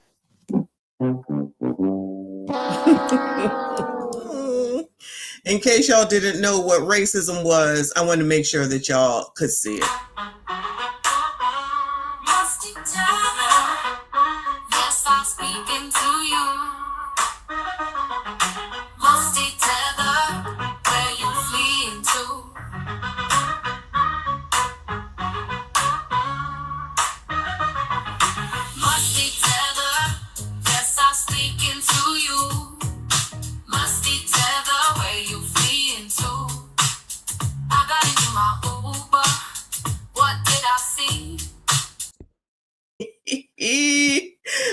acknowledge Magna with another 5,000. I appreciate you, honey. Said most people don't plan on paying anything, regardless of where they get the money from. Go to trade school. A lot of jobs will pay your loan off. That sounds racist, Magna. I'm just telling you right now. How dare you think that you tell specifically Black people, but women? Women? What in the hell? You must be MSG. Shout out to you, boo. I appreciate you. Shout out to No Teeth. I appreciate you. He said, who cares about this clown? Nobody. But this is the type of stuff that he will do and say that get colors all riled up and say, yeah, white people are bad, racist. Oh my God. Okay. Shout out to Danny. I appreciate you, honey. Says, what people can't ask questions without being racist? Exactly. No, they cannot. So in other words, good morning, Straight Panther. Good morning to everyone that is here. Please make sure you hit the like button, subscribe if you are new. So you can't ask anyone questions at all, right? White people, you cannot talk to Black people at all. You can't ask any questions. You can't say anything because no matter what it is that you do, it's going to be deemed racist because people like this are out here influencing people who listen to this shit. I have a Harvard sweatshirt. Y'all know, if you don't know, I love sweatshirts. I love, love, love sweatshirts. So I have a Harvard sweatshirt that I bought in Boston and I wear it a lot, okay? And it just says Harvard over it. And I have been asked many times, did you go to Harvard? They're just like, did you go to Harvard? Are you a graduate? So I think Roland is upset that they didn't ask him if he was a graduate. I really think that that's what his problem is, okay? So he's saying because he asked him if he played or whatever the other question was, he's basically saying that the racism is the fact that all we could ever do is just play ball and not ever be a graduate. Well, nigga, if you was playing for the fucking school, then that meant that you was going to the school. But no one will look at it that way, right? I don't get offended when I'm wearing my Harvard shirt and someone says, "Oh, did you go there? Did you graduate?" I'd be like, "No, I just be in Boston. My family is in Boston," right? He got to make everything because it's a white person that said it racist, and you niggas will fall for this dumb shit. I can't imagine why there's so many problems and why white people don't want to deal with Black people when you got bullshit like this that he wants to put up here and put out like racism. And enough coloreds will sit up there and believe it. Yeah, that's what we go through. Oh my God, you don't know. What are you going through? What the fuck are you going through? This millionaire Tether is complaining because someone questioned him. So the man that said to me, "Excuse me, I like your boots," I guess I should be offended by that because how dare that white man talk to me and compliment me? Oh my God, he must look at me like I'm a fucking slave. He must think that I'm a fucking slave. That's what his point was, right? Like the way that things compute in his brain is fucking ridiculous. Slaves built the pyramids. Slaves built the Parthenon. Slaves built America. Slaves, this is your song. Thank you. Slaves. Thank you. Slaves. Slaves, slaves, this is your song, thank you.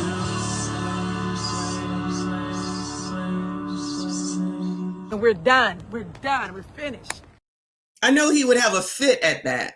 At that, what I just played, I know he would have a fit over it, and I don't give a fuck, okay?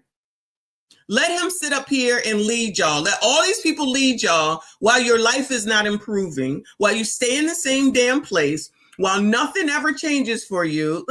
Hold on. Nothing ever changes for you. And then you fall into this stupid ass trap from this Tether, who's now a millionaire, but he's going to tell you that you got to worry about microaggressions and white people asking you a question. Imagine if I got mad every time a white person talked to me on damn ship and I'm just like, oh, it must be racist. Why can't someone just be trying to start a conversation with you? How come no one can just be, there's no such thing anymore, I guess. It's just conversation starters, being kind. Maybe they're actually interested. It says ATM. I would think it means where you go get money from because that says ATM. What is it? I forget what it even stands for. I see ATM, I'm thinking money. I'd be like, what the fuck? I mean, obviously I would know that it's some sort of a school, but that's not what I would be necessarily thinking of myself. Hell, I don't even understand why anyone would approach this man and even try to talk to him with his funky ass face, child. And he's a bigum. He a bigum. Child, you probably could have been allegedly playing football. You a bigger. It ain't like they said, are you playing running track, nigga? No one is going to ask you if you're running track. That's for damn sure. I mean, come on now, Rolly Roll. Let's not act like you couldn't stand to lose some weight around here, allegedly. Let's not act like you got other things that you should be concerned about. Oh, you know what? You know what the problem is, y'all? My bad. My bad. Where's my head? The racism that you're experiencing and the struggle to make ends meet actually means the diet don't work for you the same. That's what the real problem is, child. Diet just don't work the same, child. So you colors, keep listening to him, keep getting yourselves all riled up, keep thinking that that's your fucking problem, go nowhere. And when the crash that Orlando has been talking about, that I can see, that he can see, that anybody with a fucking half of a brain can see, is that shit is about to get real. Y'all continue to say that it's racism and Donald Trump's fault. Thank you so much, Trinidad. He said, Rolly Tether ass got sassy, because that's what he does. He said, I walked off. What a effing sassy biatch. Rolling F you. I agree. Absolutely.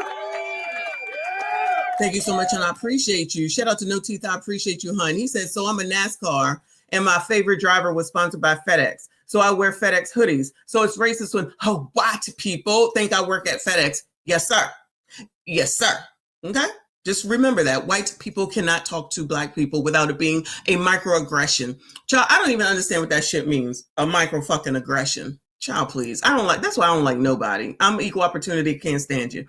Shout out to Mr. Wombat. Thank you so much. I appreciate you, hon. He said, this fat tub of goo works my last nerve. You ain't the only one. People ask me quite often if I played sports. Even when I'm going into another country, I consider that a compliment. Darn this guy to heck. Damn this guy to heck. People ask me that same shit. What did you play in school? It's always, did you play basketball? Because I'm so tall. Did you play basketball? No, I ain't playing no damn basketball. Imagine if I'd be like, are you microaggressing me? Are you microaggressing? Obviously, it's because I'm tall that they're asking me that. Nah, I can just say nah and not be offended and move on with my life. If you want to be offended by everything, then be offended by everything. That's your lot in life. It don't make no sense to me, but to each his fucking own. Don't come for me for what I will allow, and I don't give a fuck about what you are going to allow, but I won't be listening to bullshit like this. You can find a way to say that somebody is doing something to you if that's all you got time for, or you could grow the fuck up. Anyway, thank you, boo. Shout out to From the Black Couch. I appreciate you, honey. He said, does Roland Martin get that whites say that ish to each other? Dusty ass is silly. He definitely is. This person got the nerve and the all damn audacity. You say what we say at home. So you're right. When you're sitting opposite of Scott Jennings, you got to jump in his ass. Huh? You got to jump in his ass. I beg your pardon? Jump in his ass. His ass. You gotta push back immediately. Jump in his ass. I beg your pardon? Anyway, shout out to Black Couch. Shout out to Trey. I see you. I appreciate you, hon. He said, my stepmom is a realtor and she be telling me about these people. Oh, it's some stories, child. It's some stories. I can't even imagine what's going on now. It's like we learned nothing from the 2008 crash, child. Absolutely nothing. Anyway, so we're going to move on, get into this masculinity, because, you know, all y'all are crusty, dusty, musty, rusty, ashy-ass bums who's supposed to act like, what is his name, child? Cam's husband, Doug. Teach me how to Dougie. Teach me how to Dougie. That's how y'all supposed to act. You're supposed to act like Van Jones. And then if you act like a man, right, then that means that you're MSG. Shout out to all the MSGs that are in here. So this Dave, child, what is his name? Anthony Mackie person. I know he got something to do with something, child. I don't know who this person is, right? So I'm going to first look at this here, and then I'm going to go to Anton had a panel about this and let you listen to what the ladies had to say. Now, please remember, I don't know who this person is. I really don't know who he is at all, right? But they got a lot to say over on Anton's channel and in the chat or in the comments of this piece right here, right? Okay, yeah, that means nothing to me, still the same. But thank you for letting me know that this is Captain America. So it says, y'all agree. Anthony Mackie says the American male is dead and they killed masculinity in our homes. Says he's teaching his sons differently. My boys have never had a pair of Jordans. My boys humble. Like my boys have never had a pair of Jordans. You know, my boys don't do all that internet fly shit. I'm like your kids. And no, I don't give a, I could be the biggest star in the world. Do not let me catch you being stupid. Mm-hmm. Do not. And my oldest gets it. My 15-year-old, he tells the other ones, he's like, yo. Oh, shit, y'all. I'm sorry. Lord, help me. I'm sorry. Damn it. All right, F it. Let me just go to Anton. I'm sorry, y'all. I hit the wrong damn button. If I can find it, I'll bring it back just for the comments. I think he's probably about to say the same thing. So Anton, after hours with Anton, it says, but you kissed a man, okay? Anthony Mackie says masculinity is missing from Black men in America. Talked about a lot of the different things on the Pivot podcast, including being picked for certain roles and that you are selected. It's not necessarily how good you are. And another thing that he was talking about is masculinity in America. Check it out. It's that thing of, you know, in the past 20 years, we've been living through the death of the American male. They have literally killed masculinity. Pivot podcast, Molly? Oh my God, YouTube gets on my fucking nerves. Of the American male. They have literally killed masculinity in our homes and our communities for one reason or another. But I raised my boys to be young men. And however you feel about that, you feel about that. But my boys will always be respectful. They will always say, yes, sir, yes, ma'am. No, sir, no, ma'am. They will always say thank you. They will always open the door for a lady. They will always make sure that their mother is taken care and provided for. They will always be men. And that's always since they were 2 years old. Every time I left for a job, I tell my 15-year-old, you're the man of the house. You make sure these doors are locked every night. This alarm is on. You text me or you call me every night before you go to bed and you wake up. I love that. Because we're men. If I'm not there to protect, he got to be there to protect. Because you can have all the money in the world, climb through the window, that money means nothing. Right? You can have all the celebrity in the world, jump through the door, that celebrity means nothing. Yeah. So you got to have a little guard in there, you know? And so for me, it's always that idea of American masculinity is very different. You feel it when you go to Europe. Like you see these, and you're like, could bust your ass, boy. You know what I mean? You know what I'm saying? You go to Europe, and tight ass pants. Boy, you better lotion your ankle. Like you feel it when you go to Europe. Even when you, like, I was just in Kenya and I was walking around, I'm like, yeah. Dude was like, you ain't from here. Like, nah. Like, yeah, I can tell. I know you gay. I can tell I ain't from here. You know what I mean? It's just that American male masculinity is something I think is very important for boys. Because now our little boys are afraid to fail, so they don't try. Do you guys think that there's an assault on American male masculinity in 2025 and beyond, or over the past 20 years? Do you all think that before they start answering that question, right? So he's in some new Marvel movie or something like that. But with Anton's question, I don't disagree, right? Mr. Wombat would know. He was just in the UK. Is there a difference when you go there? Can people tell? I'm sure people can always tell where someone is not from there, right? I know people can probably tell that I'm not from the Caribbean and different countries. I mean, obviously I'm in the tourist spots as well, but still, I think there is. Clearly, it's been going on prior to now, right? And part of it is people like Dougie and Van Jones always fucking crying, and most of the men. Roland, okay, most of the men on any of these podcasts that CNNs and MSNBCs and all those things. Child, why is it that like Joy Reid is more masculine when she was railing off on her damn show than fucking Van Jones or any of them other dudes are? What about that dude with the big afro, you know, that be on Roland's channel? With a big afro and it's white and he just be over here talking crazy. Everything is racism from his point of view as well. Ricky Smiley, okay, Clown L, Steve. Child, if I'm thinking of a man, like a real man, it ain't none of them niggas. I promise you it's not. I promise you it's near none of them. But let this panel start talking, child. Facts. He should not be speaking on that, though. He was on TV. I knew you was gonna say that. Man, oh my gosh, this made me so mad. I'm sorry, this triggered me. He can't speak on this. He played a whole gay role, kissing another grown black man on the lips. They were having an affair behind their wife's backs. I'm sorry, that's it. You are 100%. So, did I'm sure y'all were aware that this man had a ABCD role and he was ABCing it up with someone. Did y'all know that, Bueller? I'm assuming it was not this Captain America movie that happened in.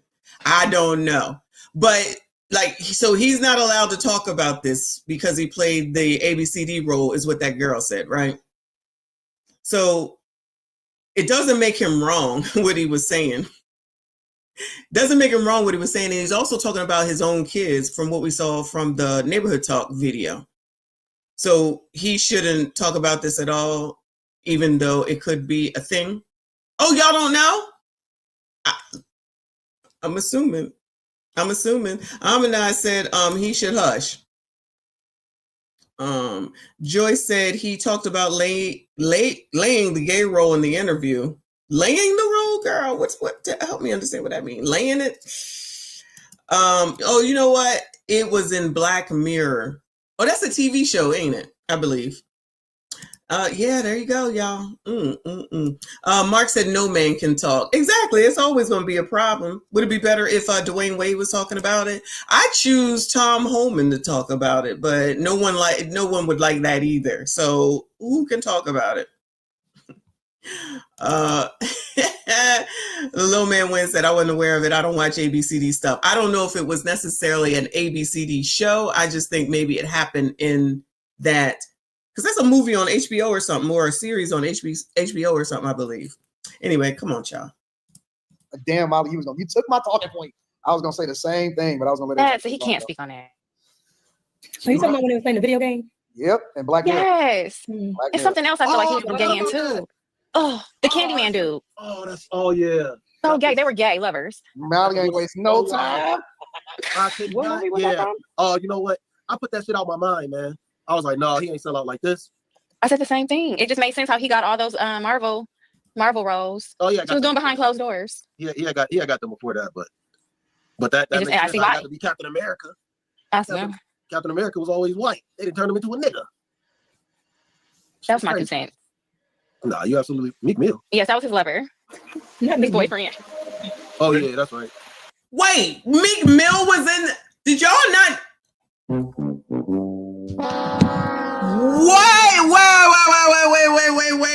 Wait. What is going on, child? Come on. But that makes sense. I got to be Captain America. Captain America was always white. They didn't turn him into a nigga. That was my consent. Nah, you absolutely Meek Mill. Yes, that was his lover, not his boyfriend. Oh, this is the Black Mirror movie. This is the Black Mirror movie. Wait, y'all. All right. No, it was Candyman actor. It was the Candyman actor. Oh, he looks like me. Okay, child. Whew, Lord. I had some concerns, child. Meek, Lord. Oh, yeah, that's right. I can't. Just fucking kiss me, man. I'm out of here. Hands off, stop it. Yeah, okay. No more. I stopped it.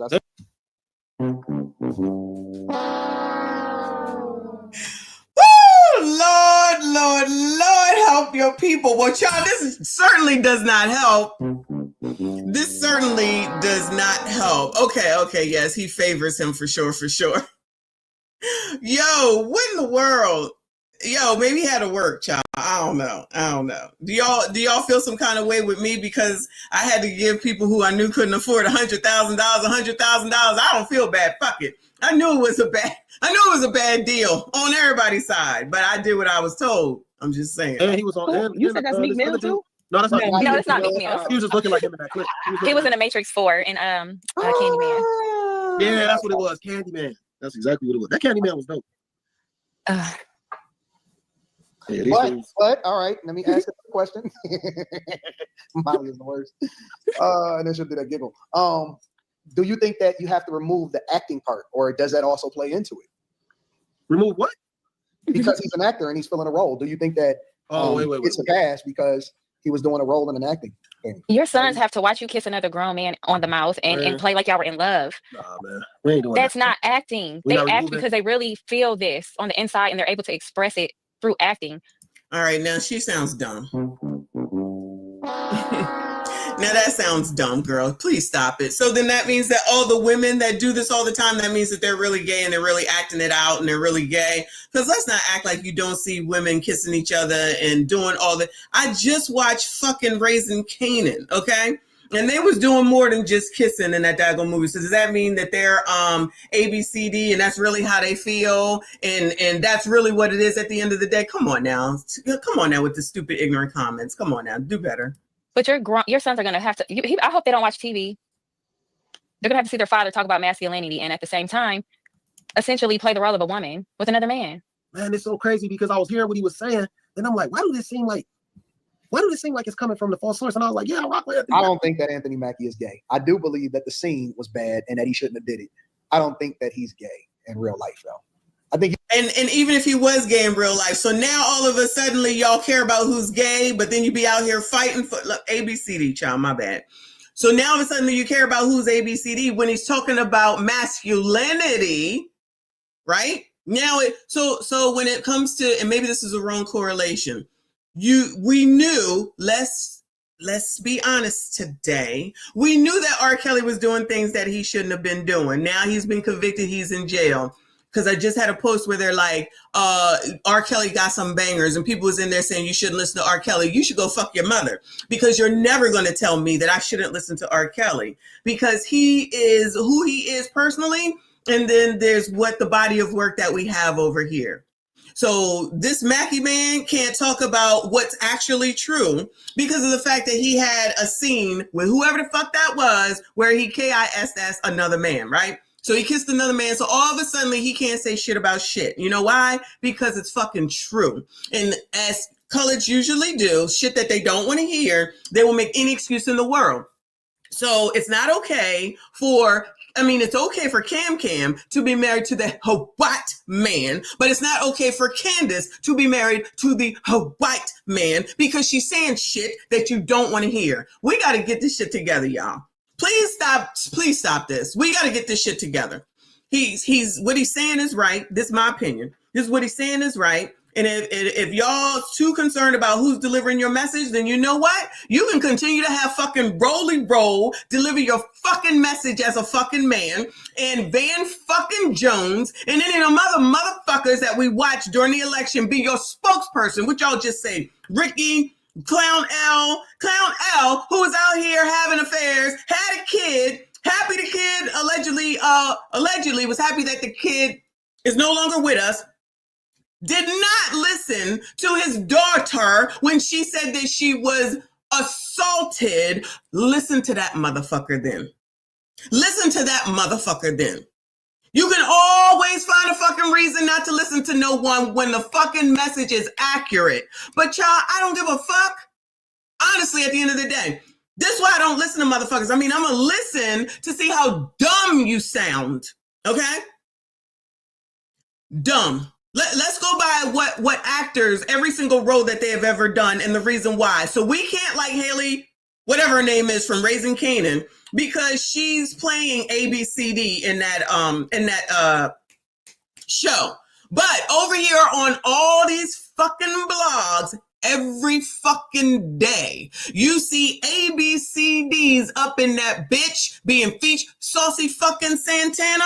Oh, but listen to him. Let that be your fucking message, okay? Let that be your representation of what a fucking black man is then, okay? Because that's who the fuck they gonna put up there, tout his ass, big him up. Now all of a sudden it's a problem with Anthony motherfucking Mackie because he was acting. Saucy Santana ain't acting. Van fucking Jones ain't acting.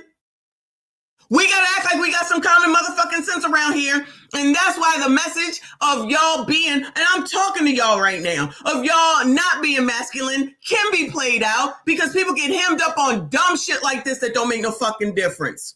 Then if he didn't take his acting role, right? And then he goes and does a Dawn Robinson and says, whatever the fuck she said, and I'm going to choose to live in my motherfucking car, then that would be a child. Y'all, please stop this. Please stop this. He was doing what he had to do to feed his family. Why you laughing like that? My man sucking some penis to feed us is gay.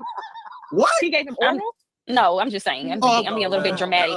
But you're still a little bit dramatic. Okay. Let her speak for y'all. Let her speak for y'all, okay? It's all good. It's all good. Putting your mouth on another man to feed us. I can't marry somebody who I don't want anybody who's willing to do anything for some money. I don't need it that bad.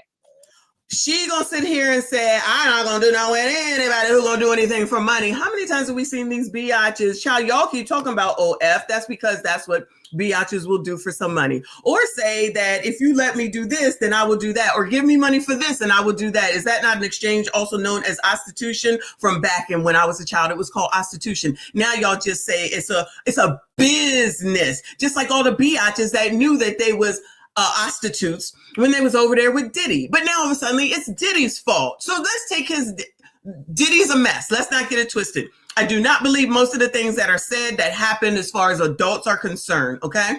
He is a mess, but ain't like nobody didn't know and still went over there and still wanted to party with his ass. Whatever the fuck happened. Right. So you're going to tell me that it's okay for a known prostitute to go over there and do her job because strong, independent, I don't need a man. And then all of a sudden, Diddy made me do it. All of a sudden, girl, that's your job. That's what you do. So 1 minute it's okay, and the next minute it's not, according to you. But this one here is going to say that there's something wrong with this man for one scene that he ever did. And again, I don't know this man from a can of fucking paint, right? But excuse any and every time some biatch is out here doing scenes with a bunch of other women and hanging out together, twerking and slapping each other's asses, which I still don't understand that shit. Rubbing each other's asses while you dancing, twerking, whatever. And that's okay. Anyway. I can find a straight man. I can pay some bills. But it was just a kiss though, mommy. Carrie, if a guy kisses another guy in a movie, is Carrie there? There she is. If a guy kisses another guy in a movie scene and it's just an acting scene, is he gay or is he just acting? No, I don't think that he's gay. We're Edna. Go ahead, Edna. This is the problem with the black community, man. We got to start calling stuff gay again. It's okay. We got to get Carrie sized up. This whole episode is crazy. This is a triple X cake. This is why these black boys is confused. Somebody got to tell him it's gay. Triple X cake. And this is why. Whoever was he married then? Did he have a baby mama then? This is why he should have checked in and got her buy-in, so that if it wasn't a good idea, she could have said no. Because that would be. Because I just looked at the clip. Oh, Carrie was gonna go and see it on her own. You have to watch the whole episode, Carrie. It's intimate. I had to see it. They have an intimate relationship. Carrie, no, listen, this is what happened in the episode. They was playing video games. Man, it's late night together. That's how it starts. Hey, no, it was video game porn. They're on the couch together. That's what it was. It was an advanced video game, and they was playing together. Oh my god! And that's because the video game you can have sensation, Carrie, in the video game. So you could feel sensation. Yeah. So one was a girl, one was a guy, and so they was having in the video game.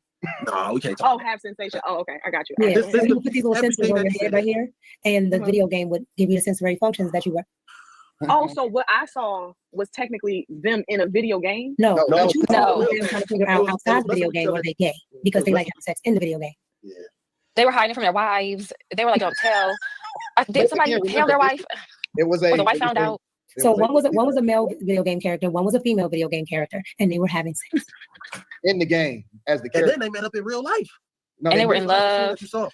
But listen. But again, to play the okay. sides, but it was a movie. So the question is, if he was just acting in the movie, Carrie, is he gay? He's not gay. But oh my, that's Somebody in chat said, who was the girl? I don't remember who the girl was.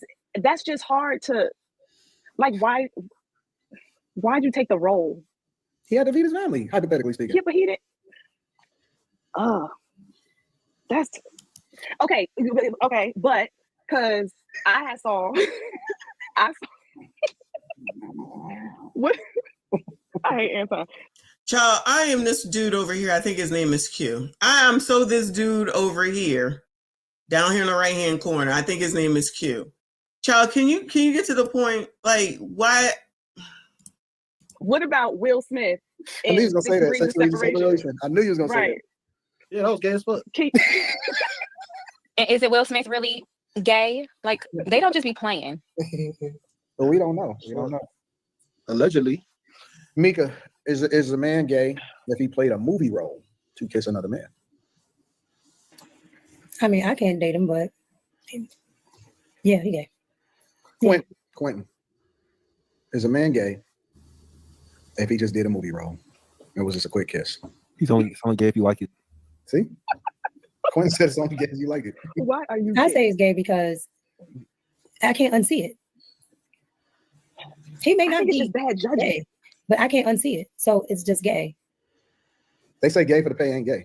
That's what Michael said in chat. Yeah, that's for the that's, pay ain't gay. that's what the men at Chippendales think too. Whatever helps you sleep at night. I just think that it's really bad judgment. Like it's like if you don't do this for the money. You know, like don't do this for the money. Just have faith that another What person. if they was about to get evicted? I get it. I get it. I'll get a job. You gotta figure something else out. No, I get it. Just like with Dawn, you know, you look, you gotta do what you gotta do. No, y'all gotta stop this shit. No, But stop. I can't unsee it. Stop. I can't unsee it. Because to his son, you got your sons. So No. like, so that if I'm in a pickle, well, let me not say a No. pickle, but that is. Anthony Mackie was projecting because he knows he's been feminized by Hollywood. Yeah, that's what it was. What it was. He was trying to. You think that he's going on the Pivot podcast, Molly? Yeah, I feel like he's projecting because he's been emasculated so much. He would know. He would know if there was an assault on masculinity. I would hope he wouldn't condone his sons to kiss a man for money. I think he's been more leftist than gay, but I still can't unsee it. So again, let me just reiterate that I don't know who this Anthony Mackie person is at all. All right. So whatever. But this is who you have to tell y'all story. Okay. This is who you have. All right. So they gonna say that you gay and if you do this, if you do that, then that's what it is. But then these be the same people that will have ABCDs up there touting them, big up in them, doing their hair, showing them tips. And then when they come out here and be ABCD trans, talking about I'm more woman than you, then they're going to be mad about that. Okay. So in my opinion, it doesn't make any sense. Either you're going to come down on this man, but you didn't say shit about R. Kelly and what the hell that we saw that he was doing. For those of us that are old enough, we saw the fucking tape. None of it is a surprise. We can't be fair about anything. And ain't nobody doing all this about no woman when they're out here doing those same damn scenes. Please stop this. But this is why I don't care, and do what you do. And whatever it is going to be is what it's going to be. So what the man said, though, with regard to on the neighborhood talk part and what he wants to teach his sons, maybe if you had more talking about what you should do with when he talks about basically treat others how you want to be treated, saying please and thank you, having manners, apologizing when you should, because you could go ahead and take that man over there with the girl who banged out that girl with the baton. You can take her fat ass father and he can be your masculinity man that won't make teach his daughter how to accept responsibility and tell her that she was wrong. So the chaos will continue because you want to make fun of this Mackie person and say that he's ABCD, and then you'll be in the next Shade Room post touting someone who is actually ABCD. There's absolutely no fucking discernment ever. And that's why I can't deal. I can't deal. And I didn't know that this podcast was going to go that way. I thought they were going to talk more about him and what he said. They having a whole fucking discussion on whether he's ABCD or not. That's what this is about.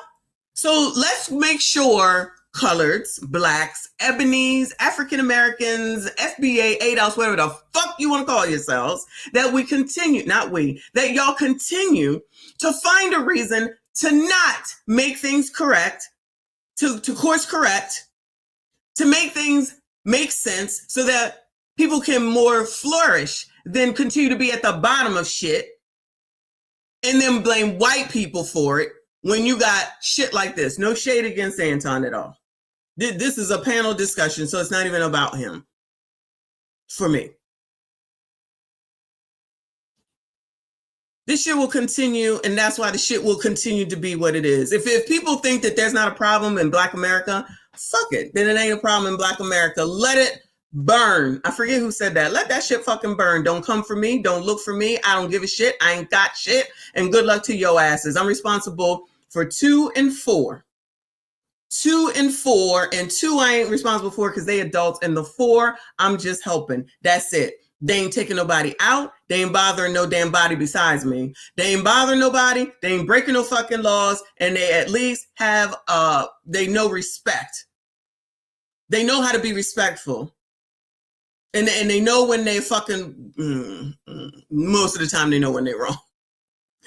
I'll let that go. But that'd be their consequence, and I will most certainly allow them to experience the consequence of their fucking actions. Because if they are not going to learn, then what good am I if I'm going to save them from everything? No, you're going to have to fucking take your lumps.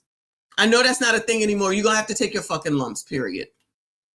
You don't have to become an OF person, child. I can help you so that you can move your life forward. But if you don't want the help, ain't shit I can do for you. That's the same with what Orlando was saying. It's the same thing that I'll be saying with half of the shit that I'll be saying. Y'all think everything is about making fun. No, I'm being lighthearted with it. And some of y'all, you deserve to be made fun of because you look stupid out here with a capital ST, blaming someone else for your adult ass, dumbass decisions and your dumbass results.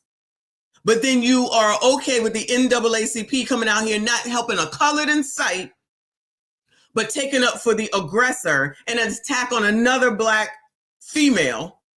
But that's okay. Ain't nobody got time for this ass bastard bullshit. Shout out to Wolfpack. I appreciate you for being a member for a month. I see you. I appreciate you. He said, hey, Miss Michonne, I created a music video for you allegedly on the house. Thanks for the entertainment. Thank you, boo. I appreciate you. If you send it to me, I will take a look when I check my email. I appreciate you, hun. Shout out to Uncle Rick. I thank you so much. He said, so a man playing gay is gay, but a woman with an OF is not a whore. Hashtag help me here.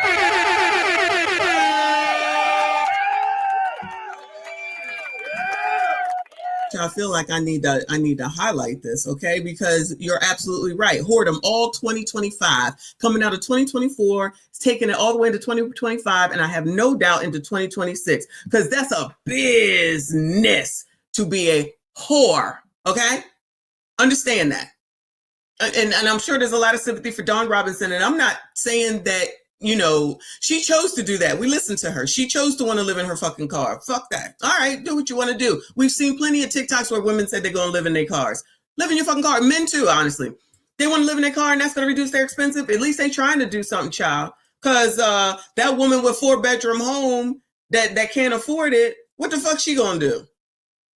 She gonna end up being homeless or something and then have a foreclosure and then say that it's somebody else's fault because she's already saying it's somebody else's fault for a decision that she made as a fucking adult. Child. Wolfpack, thank you again, honey. Said Messy, you're so talented. Thank you, hun. Thank you for the last and keeping it real. I made an art piece for you allegedly. I will definitely check my email, hun. Thank you so much. I see you. I appreciate you. Shout out to TQS. Thank you, hun. He says she would be a victim if Rainbow spun the block and canceled her.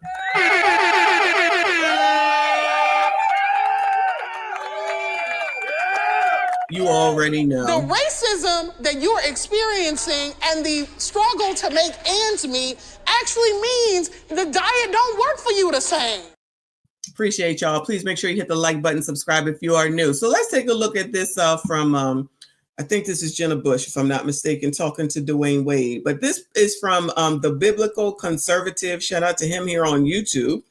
His title on this video is, Why Did Anthony Mackie Masculinity Comments Upset Some Black Folks? Oh, TBC, you already know. All right, let me change the view here and see what they got to say. I want to talk about, let's talk about yes, so it's this topic that's been buzzing in, yeah. I can't say it's been buzzing in my house. But it's been buzzing about your house. It's been buzzing about our house. And so my wife came out and talked about how we split things 50-50 in our home. Yeah. And so it became a big conversation about, you know, men and women who splits 50-50, who pays the bills and all these things. And then she recently came out and she said that she's in her soft era now, that she don't want to do 50-50 anymore. She in Gabrielle Union says she in her. I think Gabrielle is the same fucking age as me. Gabrielle is in her soft era now, so now she don't want to do 50. And I'm the kind of person, Jenna, that when my wife came to me and, you know, we had a conversation about not everything 50-50, but, you know, buying a house together, doing certain things for our family together in a 50-50 you know, situation. I was like, sure, baby. Yeah. If that's what you want to do. And if she come to me and she say, I don't want to do it, I'm like, sure, baby. If that's what you want to do. Now the house may be a little smaller. Yeah. If we just going off my salary. Yeah. But it's all good. What about you? Wait, hold on. But then we have to watch this clip because we want to hear what her talking about it. Let's listen real quick. Did you see those mannerisms, y'all? Is it just me? Oh my God. Oh my God. Is it just me? Me and we had a conversation about not everything 50-50, but buying a house together. Hold on. Let me put it on normal, child. Let me put it on normal, child. I don't want to, speak out on nobody incorrectly. It's on normal speed now. Normal speed. Do 50-50 anymore. And I'm the kind of person, Jenna, that when my wife came to me and we had a conversation about not everything 50-50, but buying a house together, doing certain things for our family together in a 50-50 situation, I was like, sure, baby. Yeah. If that's what you want to do. And if she come to me and she say, I don't want to do it, I'm like, sure, baby. If that's what you want to do. Now the house may be a little smaller. Yeah. If we just going off my salary. Yeah. But it's all good. What about you? Wait, hold on. But then oh my God.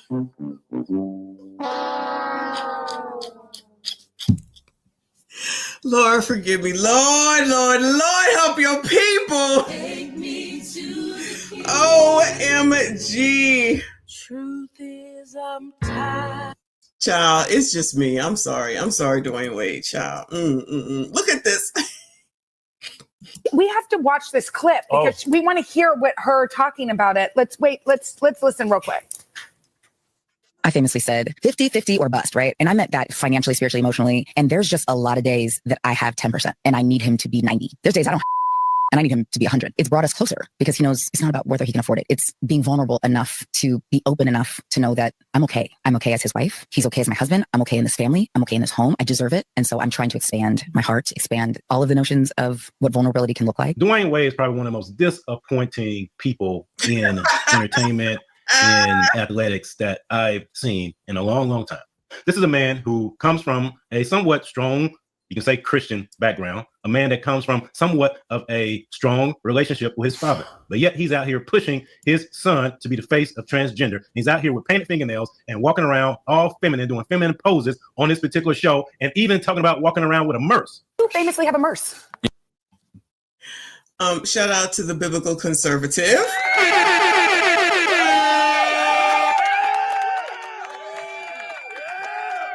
He gonna talk about it, okay? Shout out to him, Sean. He gonna talk about it, all right? Yeah, I've been carrying a Merce for a very long time. Look at this. Well, where y'all find these photos? That's when I was laying across my body. There we go. Look at that. Are y'all in Paris? Yeah, That's Fashion Week. That's like schoolgirl chic or something right there. Yeah, listen, I don't understand. Like, man, we normally have to put our wallets and our phones and our money and everything in our pockets. Like, I pay a lot for these clothes. I am not trying to walk out like that. Yeah. So now I get to put stuff in the bag. Here's your Merce. See, this is my travel bag right now. It's my travel Merce. And you know how I talk about that Black triumvirate, the church plant pastor, the Black civic organizations, the Black Greek letter organizations, the Prince Hall Freemasons, the politicians, the academics, the media folks, the athletes, and the entertainers. Dwayne Wade's been utilized to further feminize Black men. That's right. And I've made plenty of videos about him and his wife who are being utilized to further feminize Black men.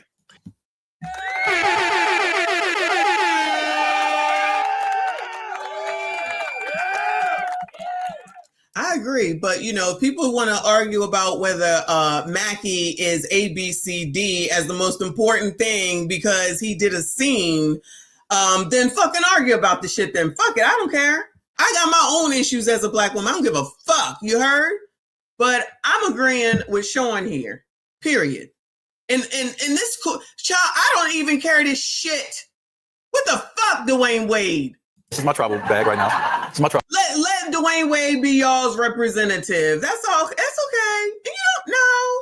Travel Merce. And you know how I talk about that Black triumvirate, the church plant pastor, the Black civic organizations, the Black Greek letter organizations, the Prince Hall Freemasons, the politicians, the academics, the media folks, the athletes, and the entertainers.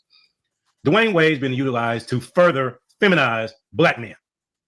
That's right. And I've made plenty of videos about him and his wife who are being utilized to further feminize Black men. He is the face of the outright assault to feminize Black men. And so because the culture is so feminized, because the culture doesn't know what true masculinity looks like, especially biblical masculinity, when a person makes a comment like Anthony Mackie was when talking about American masculinity, people get upset. But for you, how do you balance being a father with everything Hollywood? And what messages from your upbringing do you impart with them as they grow? With Captain America is interesting because I try to keep my boys outside of it. Like, I don't want my boys affected by it or even acknowledge the idea of what Hollywood is and what it means to the general populace. Because I want them to find their own path. And we're blessed. Like, we're put in a position where we can afford our kids the best. You know, we're in a position where our grandkids, our great-grandkids will be provided for. You know, we weren't like that. Right. You know, I know in the West Bank, you wasn't like that. No doubt. Yeah, y'all ate, you know, Vienna sausages and poke and beans, you know? I did, though. That's what I'm saying. But that's real. Yeah. You know, that's where we came from. I keep my boys humble. Like, my boys have never had a pair of Jordans. You know, my boys don't do all that internet fly. I'm like your kids. And no, I don't give a I could be the biggest star in the world. Do not let me catch you being stupid. Do not. And my oldest gets it. My 15-year-old, he tells the other ones, he's like, yo, don't make dad mad. One of the things when he says, in my opinion, when he says, don't be out here acting stupid, that means taking your family business out here on the internet street. Shout out to Dr. Umar's daughter.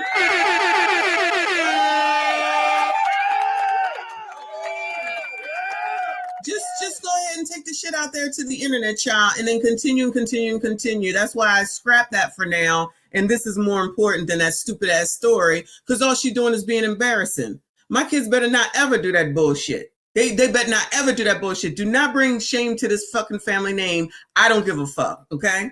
Do what you're gonna do, accept them fucking consequences, because I'm gonna allow you to. Don't bring no shame to this fucking name, getting out here doing all this bullshit and continuing, and then getting on people's shows and cussing out whole ass men. And then people want to get upset when Tommy Sotomayor whiles back on her. Actions have consequences, right? Oh yeah, no consequences. Shout out to the first video with Crimson Cure and what she was saying about women not, and this is not just about women, it really isn't. But not taking accountability. But that's who the hell was just talking on Anton's podcast, talking about this man right here allegedly being ABCD, which has absolutely nothing to do with the fucking message that he's trying to give, which he's right.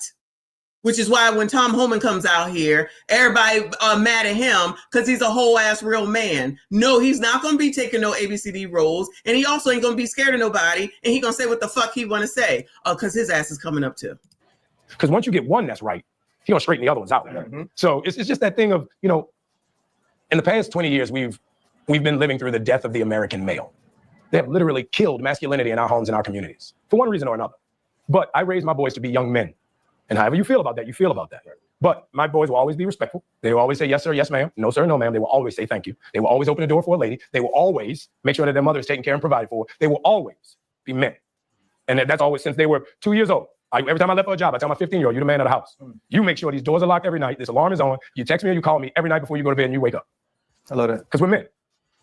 If I'm not there to protect, he got to be there to protect. Because you can have all the money in the world, climb through the window, that money means nothing. Right. You can have all the celebrity in the world, jump through the door, that celebrity means nothing. Yeah. So you got to have a little guard in there.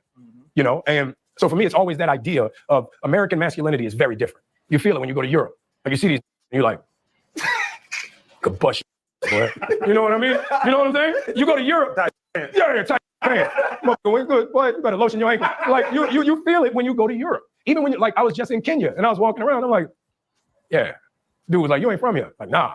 Like, yeah, I can tell. I know you can. I can tell I ain't from here. You know what I mean? It's just that American male masculinity is something I think is very important for boys. Because now our little boys are afraid to fail, so they don't try. Death of the American male. Death of American masculinity. That is a theme that has been constant on my channel ever since I started. There has been a coordinated attack on American masculinity, in particular, and more specifically on biblical masculinity. What Anthony Mackie said there, I've said the same thing to my son. Whenever I'm going out of town, I tell him to make sure he's responsible around the house. We have to teach our young boys how to be men, especially in the Black community, because so many of us have been brought up in these fatherless homes. We don't know what it means to be a man. You know what it means to be a man? This is what it means to be a man. You're getting kicked out. Your mama, let me rephrase, your mama is getting evicted, taking no accountability for her own eviction while you stand in front of the car window combing your hair while she's arguing with the evictor, the constable, for 20 fucking minutes. But let's make sure that we argue about whether what Mackie said, whether he's ABCD or not, because that's the real issue at hand, is him being ABCD. So I can't imagine why, when we looked the other day, 2 days ago, of the crime, and they bring up the four faces. I know it's racist, I know, but they bring up the four faces of ninjas, gremlins, whose hair, I don't even know what the hell you want to call it, that look like they don't care. They don't give one damn about themselves, so they surely don't give no damn fucks about us.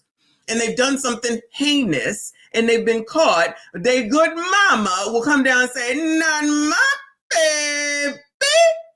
And we're supposed to have empathy and sympathy for that in them.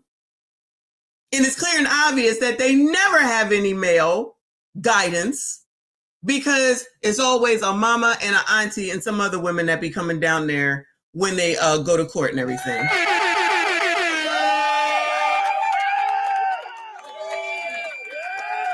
To say, not my baby, which is what they're now doing with that daggone girl with the damn baton. Don't know what it means to be masculine. And you're getting all of these signals from these folks that want to twist, pervert God's order, where they want the man to be a woman and the woman to be a man.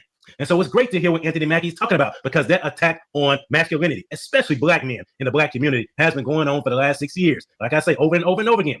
With the Civil Rights Movement and the Great Society programs of Lyndon Baines Johnson, the black man was targeted and kicked out of the house, and the black woman was elevated. And so that has distorted, disturbed, disrupted the biblical order in the black community, and we have never recovered from that. Never recovered from that. So when he's talking about the death of the American masculine male, of the American male, he should have said the death of the black American male. That's exactly what he's talking about. And then, like, based off of what Sean just said, and then you look at the video over there with Anton, and who the hell over there talking to be making the determination on whether anyone, sorry, RB, whether anyone should listen to what Mackie has to say, because, you know, he ABCD because of what he did in a daggone movie at one point, child. Shout out to RBN in the building. Good morning to you, hon. I see you. I appreciate you. Shout out to everyone that is still here. Please make sure you hit the like button, subscribe if you are new.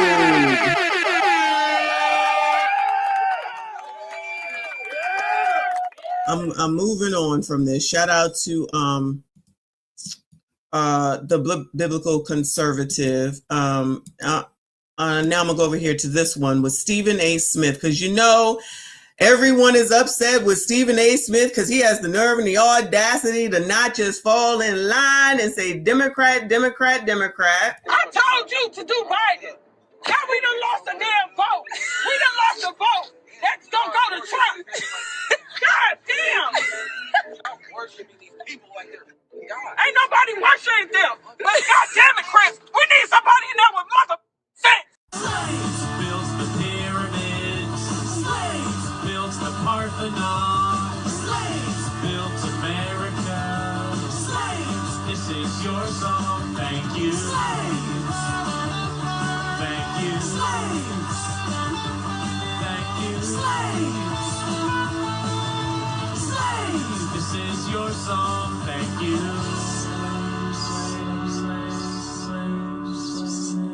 And we're done. We're done. We're finished. Big Tiff ain't telling no lies.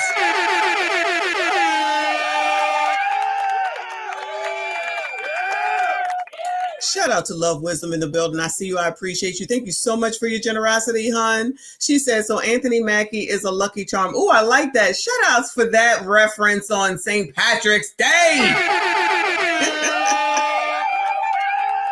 Woo!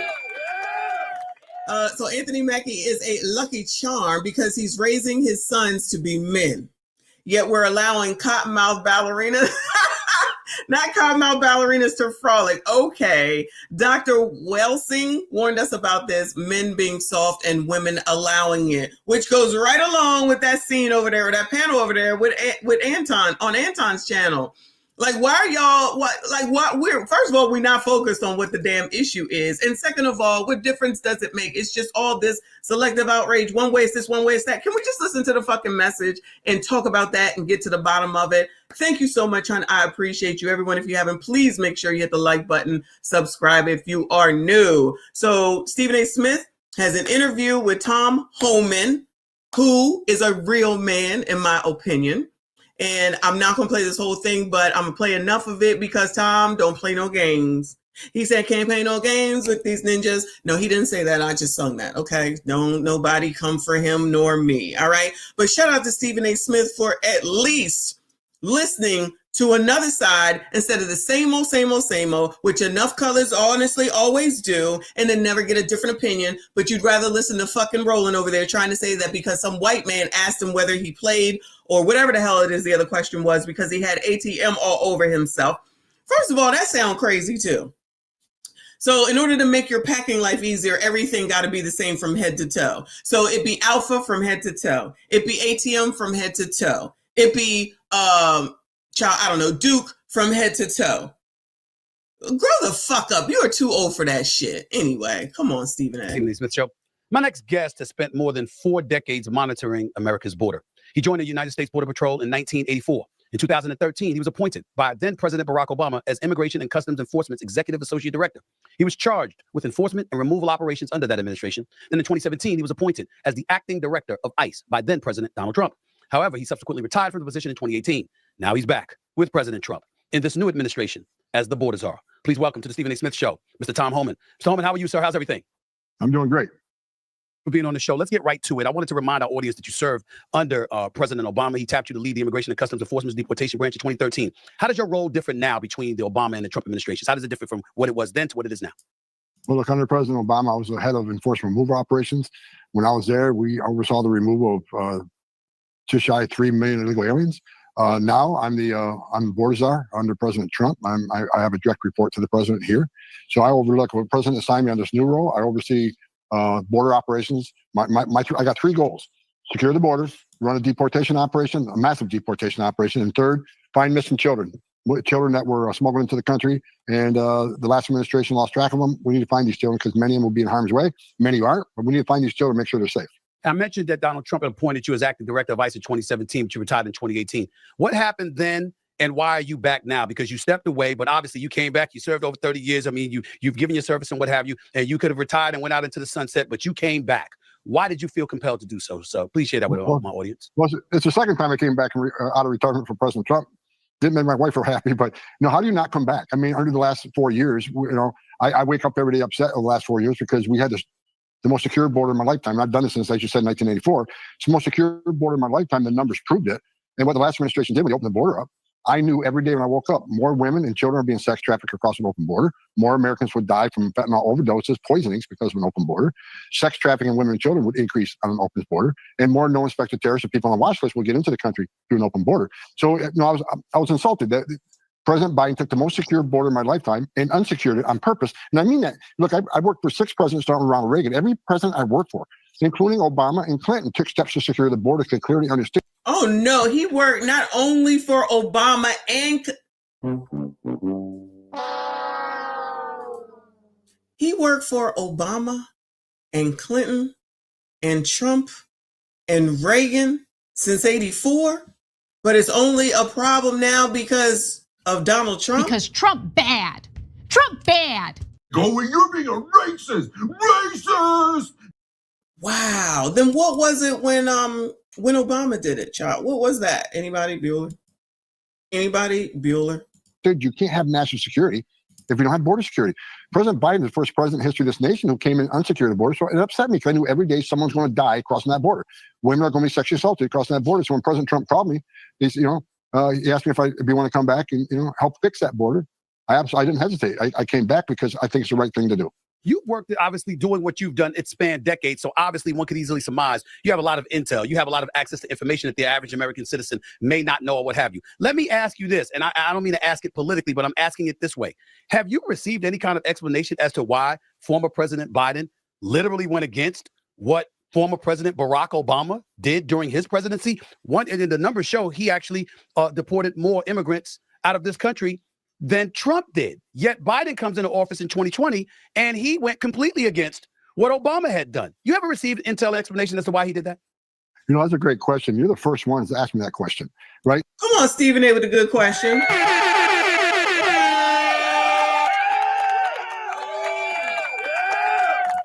Shout out to Mr. Wombat. Obama was nicknamed Deporter-in-Chief, but they forgot about that. Oh, conveniently, because as we've been talking about this, I'm reminded of Kids in Cages. But, everything is Donald Trump's fault this time. Out of the 6, today, everything is Donald Trump's fault. now I surmise, I have an opinion that I think this administration thought these millions of people are going to be future Democratic voters. But one of the things Biden also did, in addition to destroying all the programs we put in place to give us a more secure border, he overturned the Trump census rule, which means millions of people they released in sanctuary cities will be counted in the next census, which is going to result in what? More seats in the House for the Dems. So I truly believe they saw future political benefit from this. But you're exactly right. And I've said this. Why do I think he did it on purpose? Because Joe Biden was vice president under Barack Obama when he had those record removals. Alejandro Mayorkas was a deputy secretary under Obama when he had those removals. And we had families. We had thousands of families coming across the border every day. How did we stop it? We built family residential centers. We held them long enough to see a judge. 90% lost a case, 90%. So we put them in an airplane, sent them home, border numbers tanked. So both those men knew how we solved that crisis. When they came back in, as now the secretary and the president, what did they do? The complete opposite. They didn't detain, they released. They didn't make them see a judge, and they weren't removing them. So they did the complete opposite of what they knew worked under President Obama. Wow. I'm gonna listen to him before I listen to motherfuckers on a blog.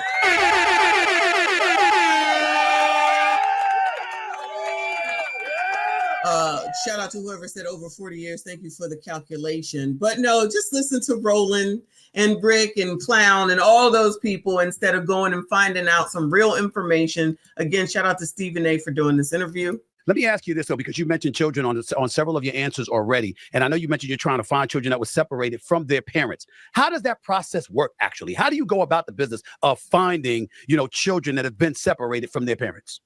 Well, look, I'm going to be honest with you. I've been honest from day one. That is going to be the hardest out of the three goals that I have. That is going to be the hardest, and for obvious reasons. 500,000 children, more than 500,000 children were smuggled in the country, separated from their parents, put in the hands of criminal cartels to be brought in this country legally. And, you and I, we leave our child in the car in the middle of summer, we'll get arrested. But these 500,000 children were put in the hands of criminal cartels, released into the country by the last administration. The last administration was concerned about one thing: optics. So the instructions to ORR, which is Division HHS, was to process release as quickly as you can, because if there's no overcrowding, we can say the border's secure. Nothing to see here, right? Even the secretary of HHS, Becerra, on stage several times, he was bragging how quickly they release these children to so-called sponsors. Here's the problem: they didn't vet these sponsors appropriately. Under the Trump administration, we did DNA testing. We not only vetted the sponsor, we vetted everybody in that household to make sure there wasn't a child predator in that household, make sure there wasn't a gang member in the household. We took a lot of steps to make sure these children are going to be safe when they're sent to the sponsors. Under this administration, the whistleblowers at HHS has made it clear many of these sponsors weren't fingerprinted, many of them, they weren't run through record checks, and many of the identification they provided was not assured that it was legitimate identification. So here's the issue now. We got 300,000 children we need to find. And there's a way to find you and me, Stephen. We have a footprint. We have a digital footprint. We own homes, we own cars, we pay bills, we got loans, and we got utility bills, whatever. They can find us. But a child don't have that digital footprint, which means we got to use the digital footprint of the sponsors and what information they provided. And we know a lot of information is fraudulent. So it's going to be a difficult job. I can tell you right now, we'll find some of these children, and not every one of these children are in harm's way. Many of them will find they're with their parents, but many of them are not. Based on my 4 decades of doing this, many of these children are going to be in forced labor. We already found many in forced labor. Some are going to be in sexual slavery.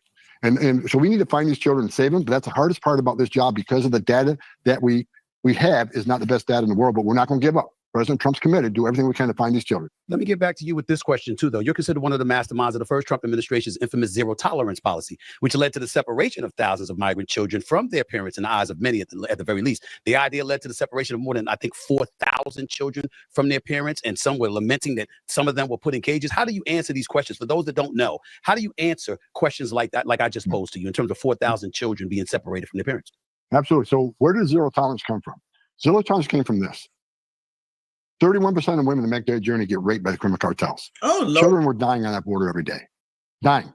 Either drowning in a river, dying making that journey. Children were sexually assaulted, and children were dying in the desert. They made that journey, and a lot of women and children not only died, many were sexually assaulted. So we said, look, how can we save lives? How can we stop the sexual assault of children? So we said, look, let's prosecute them, because it's a crime to enter this country legally. So if we prosecute them. Who just said that? I think it was Jay Lerone that just said that Jasmine, what's her name, Crockett, is saying that it's not illegal to cross the border illegal. I feel like I saw that as a headline. It's not illegal for you to cross the border illegally. You just come on in here. It doesn't matter. I think it was Jay Lerone. Clearly, we got some issues going on around here. I'm going to go ahead and put my faith in this man right here, right? Strong man. He ain't got no mercy. He ain't got no fingernails on. Like I know someone will say that I'm being a white supremacist, of course, because I'm talking about the white man. But y'all want to argue on whether Mackie is ABCD or not, and allow Dwayne Wade to be out here talking for y'all to be the actual man. Yeah, nah, I'll pass. I'll pass on all of those motherfuckers, okay? I can't even think of right now.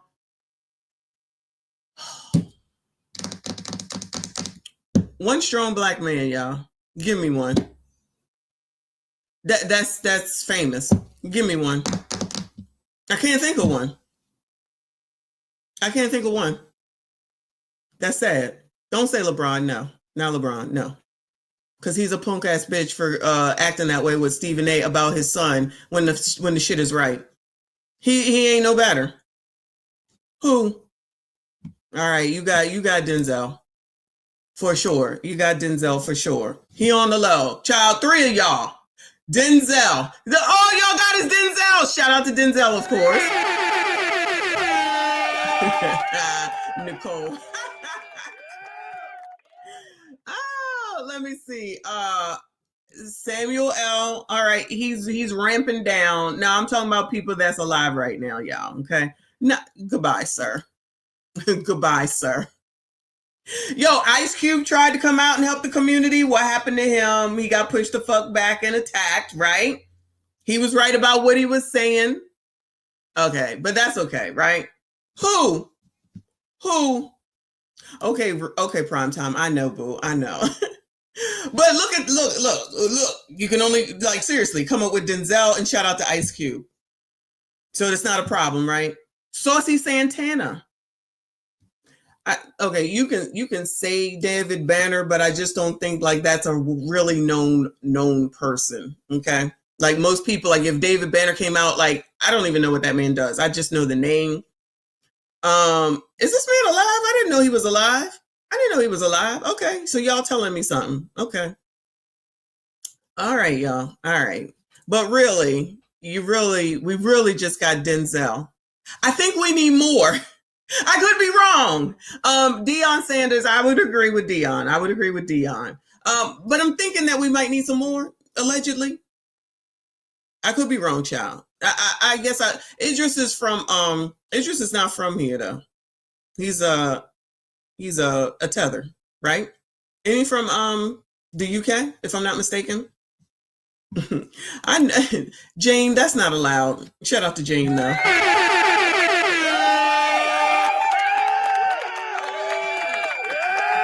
Jane, that's not allowed. Don't get yourself in trouble, child. Don't get yourself in trouble. And put them in jail. Maybe the numbers go down, maybe less will come. And it worked. Zero tolerance, the numbers of families putting themselves in harm's way, putting themselves in the hands of criminal cartels dropped significantly. However, the sad part about it, the unfortunate part about it, is that when you prosecute a parent and put them in jail, the child don't go with them. And I'll say this. I started as a police officer in New York. Police agencies across this country separate families 1,000 times a day across this country because the child doesn't go to jail with the parent. And I've said during my testimony, and one time I was testifying at Hill, when I was a cop in New York, when I went to domestic violence trial and I arrested the father, I separated that family. Child can't go to jail with him. When I arrested a DUI and he had a child in the car, I separated that family. It's an unfortunate and saddest part of law enforcement. Families get separated when the parents get arrested. So we do let the families 1,000 times a day in this country with Americans, but they want a different set of rules for illegal aliens. But the whole intent of doing this was to save lives with less sexual assaults on women and children. That was the whole purpose for it. But they keep harping on that Trump's family separation policy. But and you're right, about 4,000. But they don't talk about the 500,000, 500,000 separations that this administration is responsible for, because they send a message to the whole world. If you're a child and you cross this country illegally, you're not going to be deported. We'll deliver you to the very same people who paid a criminal cartel to smuggle into this country. So, what we did was try to save lives and decrease sexual assaults. What they did was send a message to the whole world. Child can cross the border. We'll get them to the final destination at government expense and reward the people who paid the criminal cartels. Bring them, and that's why the numbers exploded, because there's no consequence. We had a consequence. They didn't. That's an incredible. Oh, sounds like so regular life, right?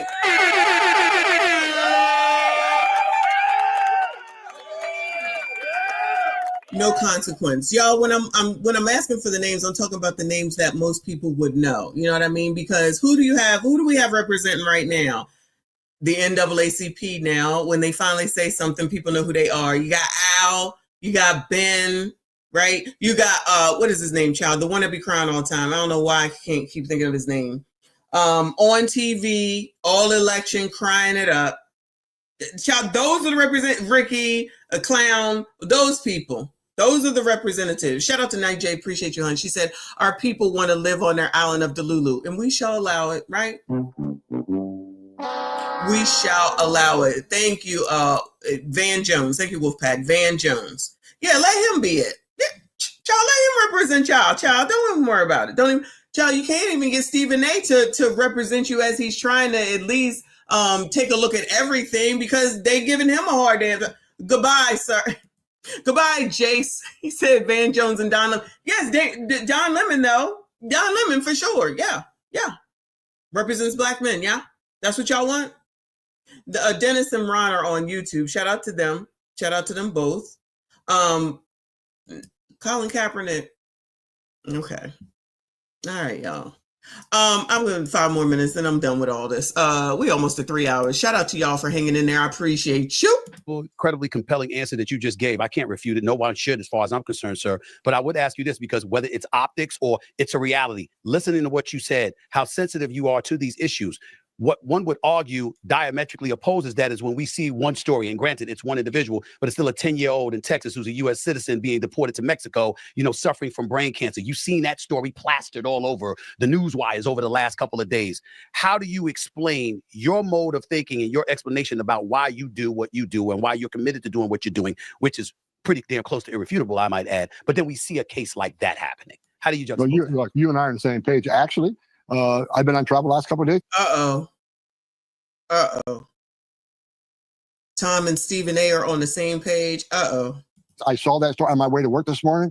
I read that story, and what did I do? I immediately contacted the office of the Board of Children and said, I want facts in this case. Because many times the facts are different from what you read in the media, but I've already inquired about it. What happened here? What's the ground truth here? So I'm looking into it. I read that story this morning. I know I'm a day behind, but I get hundreds of phone calls, 100 texts. I have a lot of meetings. I'm on the airplane all the time. But I've asked this morning because we want to make sure. Look, I've been honest from the beginning. You see his title as The Borders Are. So let's see if in about 3.5 to 4 years, if Tom comes back and say, I was not the Borders Are. And anything that happened couldn't possibly be my fault because I really wasn't the Borders Are. Okay. We want to be transparent American people. If we screw up, we didn't know we screw up. If we do something, so I've already asked that question. I don't have the facts. You mean you're going to take accountability if something goes wrong, Tom? What? I mean, I've asked for facts, ground truth on that, and I'll deal with it once I get the facts on the ground from what actually happened. Because many times what you read in the media, they leave half the story out. Sometimes they don't, but I'm going to find out. Well, I appreciate that answer. That's very honest and stand up for you. Thank you for saying that. Are you saying that you don't know all the facts yet? And if you do find out that this 10-year-old child was indeed a United States citizen, that you will make sure that child is not deported? I'll make sure I get all the facts and make a decision based on the facts. I can't tell you what I'm going to do. Yeah, the facts could be 1,000 different ways, right? But are the parents a public safety threat? Are they national security threat? Well, they can't be here. And so we got to find out what the facts are. But we'll make a decision that is the most humanitarian thing we can do. Let me switch to sanctuary cities, because obviously I've seen you, and I shouldn't say this. It's actually bad for me to say this on camera, but I haven't minded you at all, going at elected officials and law enforcement officials and letting them know that they were going to be accountable if they didn't follow the law. Didn't bother me at all to see that from you, but I am wondering, what are your future plans for sanctuary cities, and do you see a legal solution to sanctuary cities in this country? I actually do. We're working on some things right now. I don't want to share it here on this podcast because it's law enforcement sensitive. We're working on some things now, but I can say this. Sanctuary cities are sanctuary for criminals. And we're going to hold them accountable. And Pam Bondi, now that she's the Attorney General, she's already filed lawsuits. And we're going to continue filing lawsuits because we think knowingly releasing a public safety threat back in the public is just dumb. There's no reason for that. When you release a public safety threat back in the public, it puts our officers at great risk, because rather than arresting somebody in the safety and security of county jail, now we got to go to the neighborhood and find them, which is dangerous for the officer, dangerous for the alien, because anything can happen on a street arrest, and it's certainly dangerous for the community. So we want to make, in sanctuary cities, they don't understand, they're hurting themselves, because when you don't give us access to the bad guy locked in a jail cell, which is safe for everybody, you release them to the community, you're going to get exactly what you don't want. You're going to put the public at greater risk of crime, because many will commit another crime. And what you're going to force ICE in the community, we'll find the bad guy, but when we find him, he's probably with others that aren't a criminal threat, but they're in the country illegally, well, they're going to go to, because we're not going to turn our back on illegal animals once we find it. We're going to let ICE do their job and enforce immigration law. So what you get being a sanctuary city is exactly what you don't want. More officers in the community and more collateral arrest, because we found them while we're looking for the bad guy. So we want the sanctuary cities to do one thing. Let us end the jail. Let us talk to the person that you locked in a jail cell, because obviously the public safety threat. Give us access to that person. It's safer for everybody. It's the right thing to do. And the message from sanctuary cities is this, which is a bunch of crap. Well, we're a sanctuary city. We're welcoming jurisdiction because we want illegal aliens to feel safe when they want to report crimes or the victim of crime to come to us for help without the fear we're working with ICE. That is so false, because number one, we don't want to talk to the victim witness. We want to talk to the guy you locked in a jail cell. And if you go talk to the victim and witness and ask him, do you want the bad guy released back in your neighborhood? The victim and witness don't want him back either. So let us get access to the person locked in that taxpayer-funded jail to help drive crime down the neighborhood and make it safe for officers and alien in the community. It just makes sense to me as a career cop. I don't understand why any elected official whose number one responsibility is protection of their community, why would you not work with us to remove a child rapist from the community rather than release them back in the community?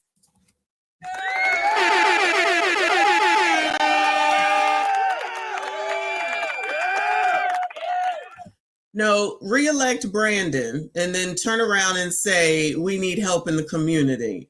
Re-elect or not re-elect, but do all that in the beginning with regard to the problem with the sanctuary city when they first started coming there, and you saw that the illegals were getting all of the resources, the food stamps, the child, whatever the hell else that they was getting, and everybody was all upset, and then they was gonna, the black people said, but you never gave us, but you never gave us, but you didn't do this for us. Now Brandon is saying he's still gonna protect them.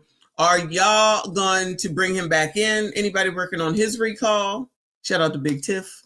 Or y'all just gonna let it slide now? Everything is okay because now it's Donald Trump that's in office. Now no one cares because Trump bad. Because I feel like I haven't heard anything. But I'm back into Chicago and Baltimore to see what's going on there. And maybe I will come back later and have that crime is down. Because as you all already know, Joe Biden said that crime is down. Then that means that crime is effing down. You heard? Shout out to J. LaRone. I appreciate you, honey. Said everything Tom is saying is common sense. Definitely common sense. How about what he's saying is what the officials in the city should be saying? Not even just the sanctuary cities, but Trayon, who got allegedly caught keeping the crime in the neighborhood. I don't know why these people can't see it. It benefits them financially for your neighborhood to continue to be highly crime ridden. And then they're getting kickbacks. And then you keep electing the same people. Like, why do you keep doing the same things over and over again, expecting a different result instead of changing what is there? So keep on keeping Doogie. And then you turn around the very next day and said, you got a food desert. There ain't never been food here. We ain't got no place to live. We ain't got no place. You got a problem with the food stamps being stolen, even though I know that's everywhere. You can't have no Walgreens, no CVS's, no Eckarts, no Rite Aids, no nothing, no grocery stores, no nothing.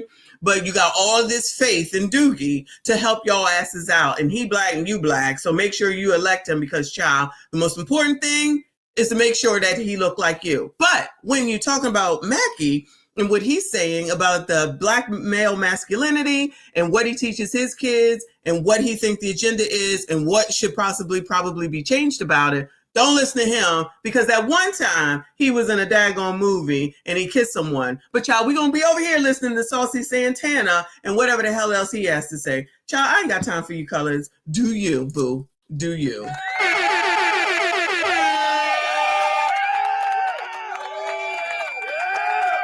Anyway, child, I'm over it for now anyway. It's been almost 3 hours. Shout out to y'all for hanging in there. I appreciate you. Shout out to everyone that donated today. Thank you so much. I appreciate you. I do believe our bestie, Trinidad Full Drinking and Half Thinking, might be going live today. So make sure we support our bestie. Make sure you subscribe. Thank you again. Shout out to all the mods. I see you. I appreciate you. Thank you for all of your support. Shout out to all the channel members. Thank you so much for all of your support. Yeah, I said Eckers because I said it the other day and they called me out. I think I said it on Trend's show the other night on Saturday. Shout out to those that were there for Soaking Saturdays. That was actually fun. When we do it again, we'll give you more notice so more of y'all can come and have your questions answered or ask some questions as well. It's a good time on a Saturday night because we wasn't doing shit anyway. Might as well get on YouTube and talk to y'all. All right. I see y'all. I appreciate you. Please make sure you hit the like button if you have not. Make sure you subscribe if you are new. I see you all in the next one. Okay, well, looks like you're going to get a lot of help here. Category is people who annoy you. Audience, keep quiet, please.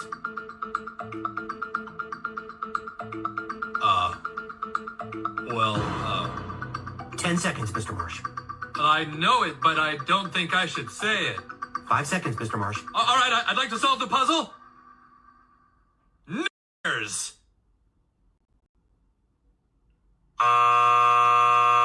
Huh?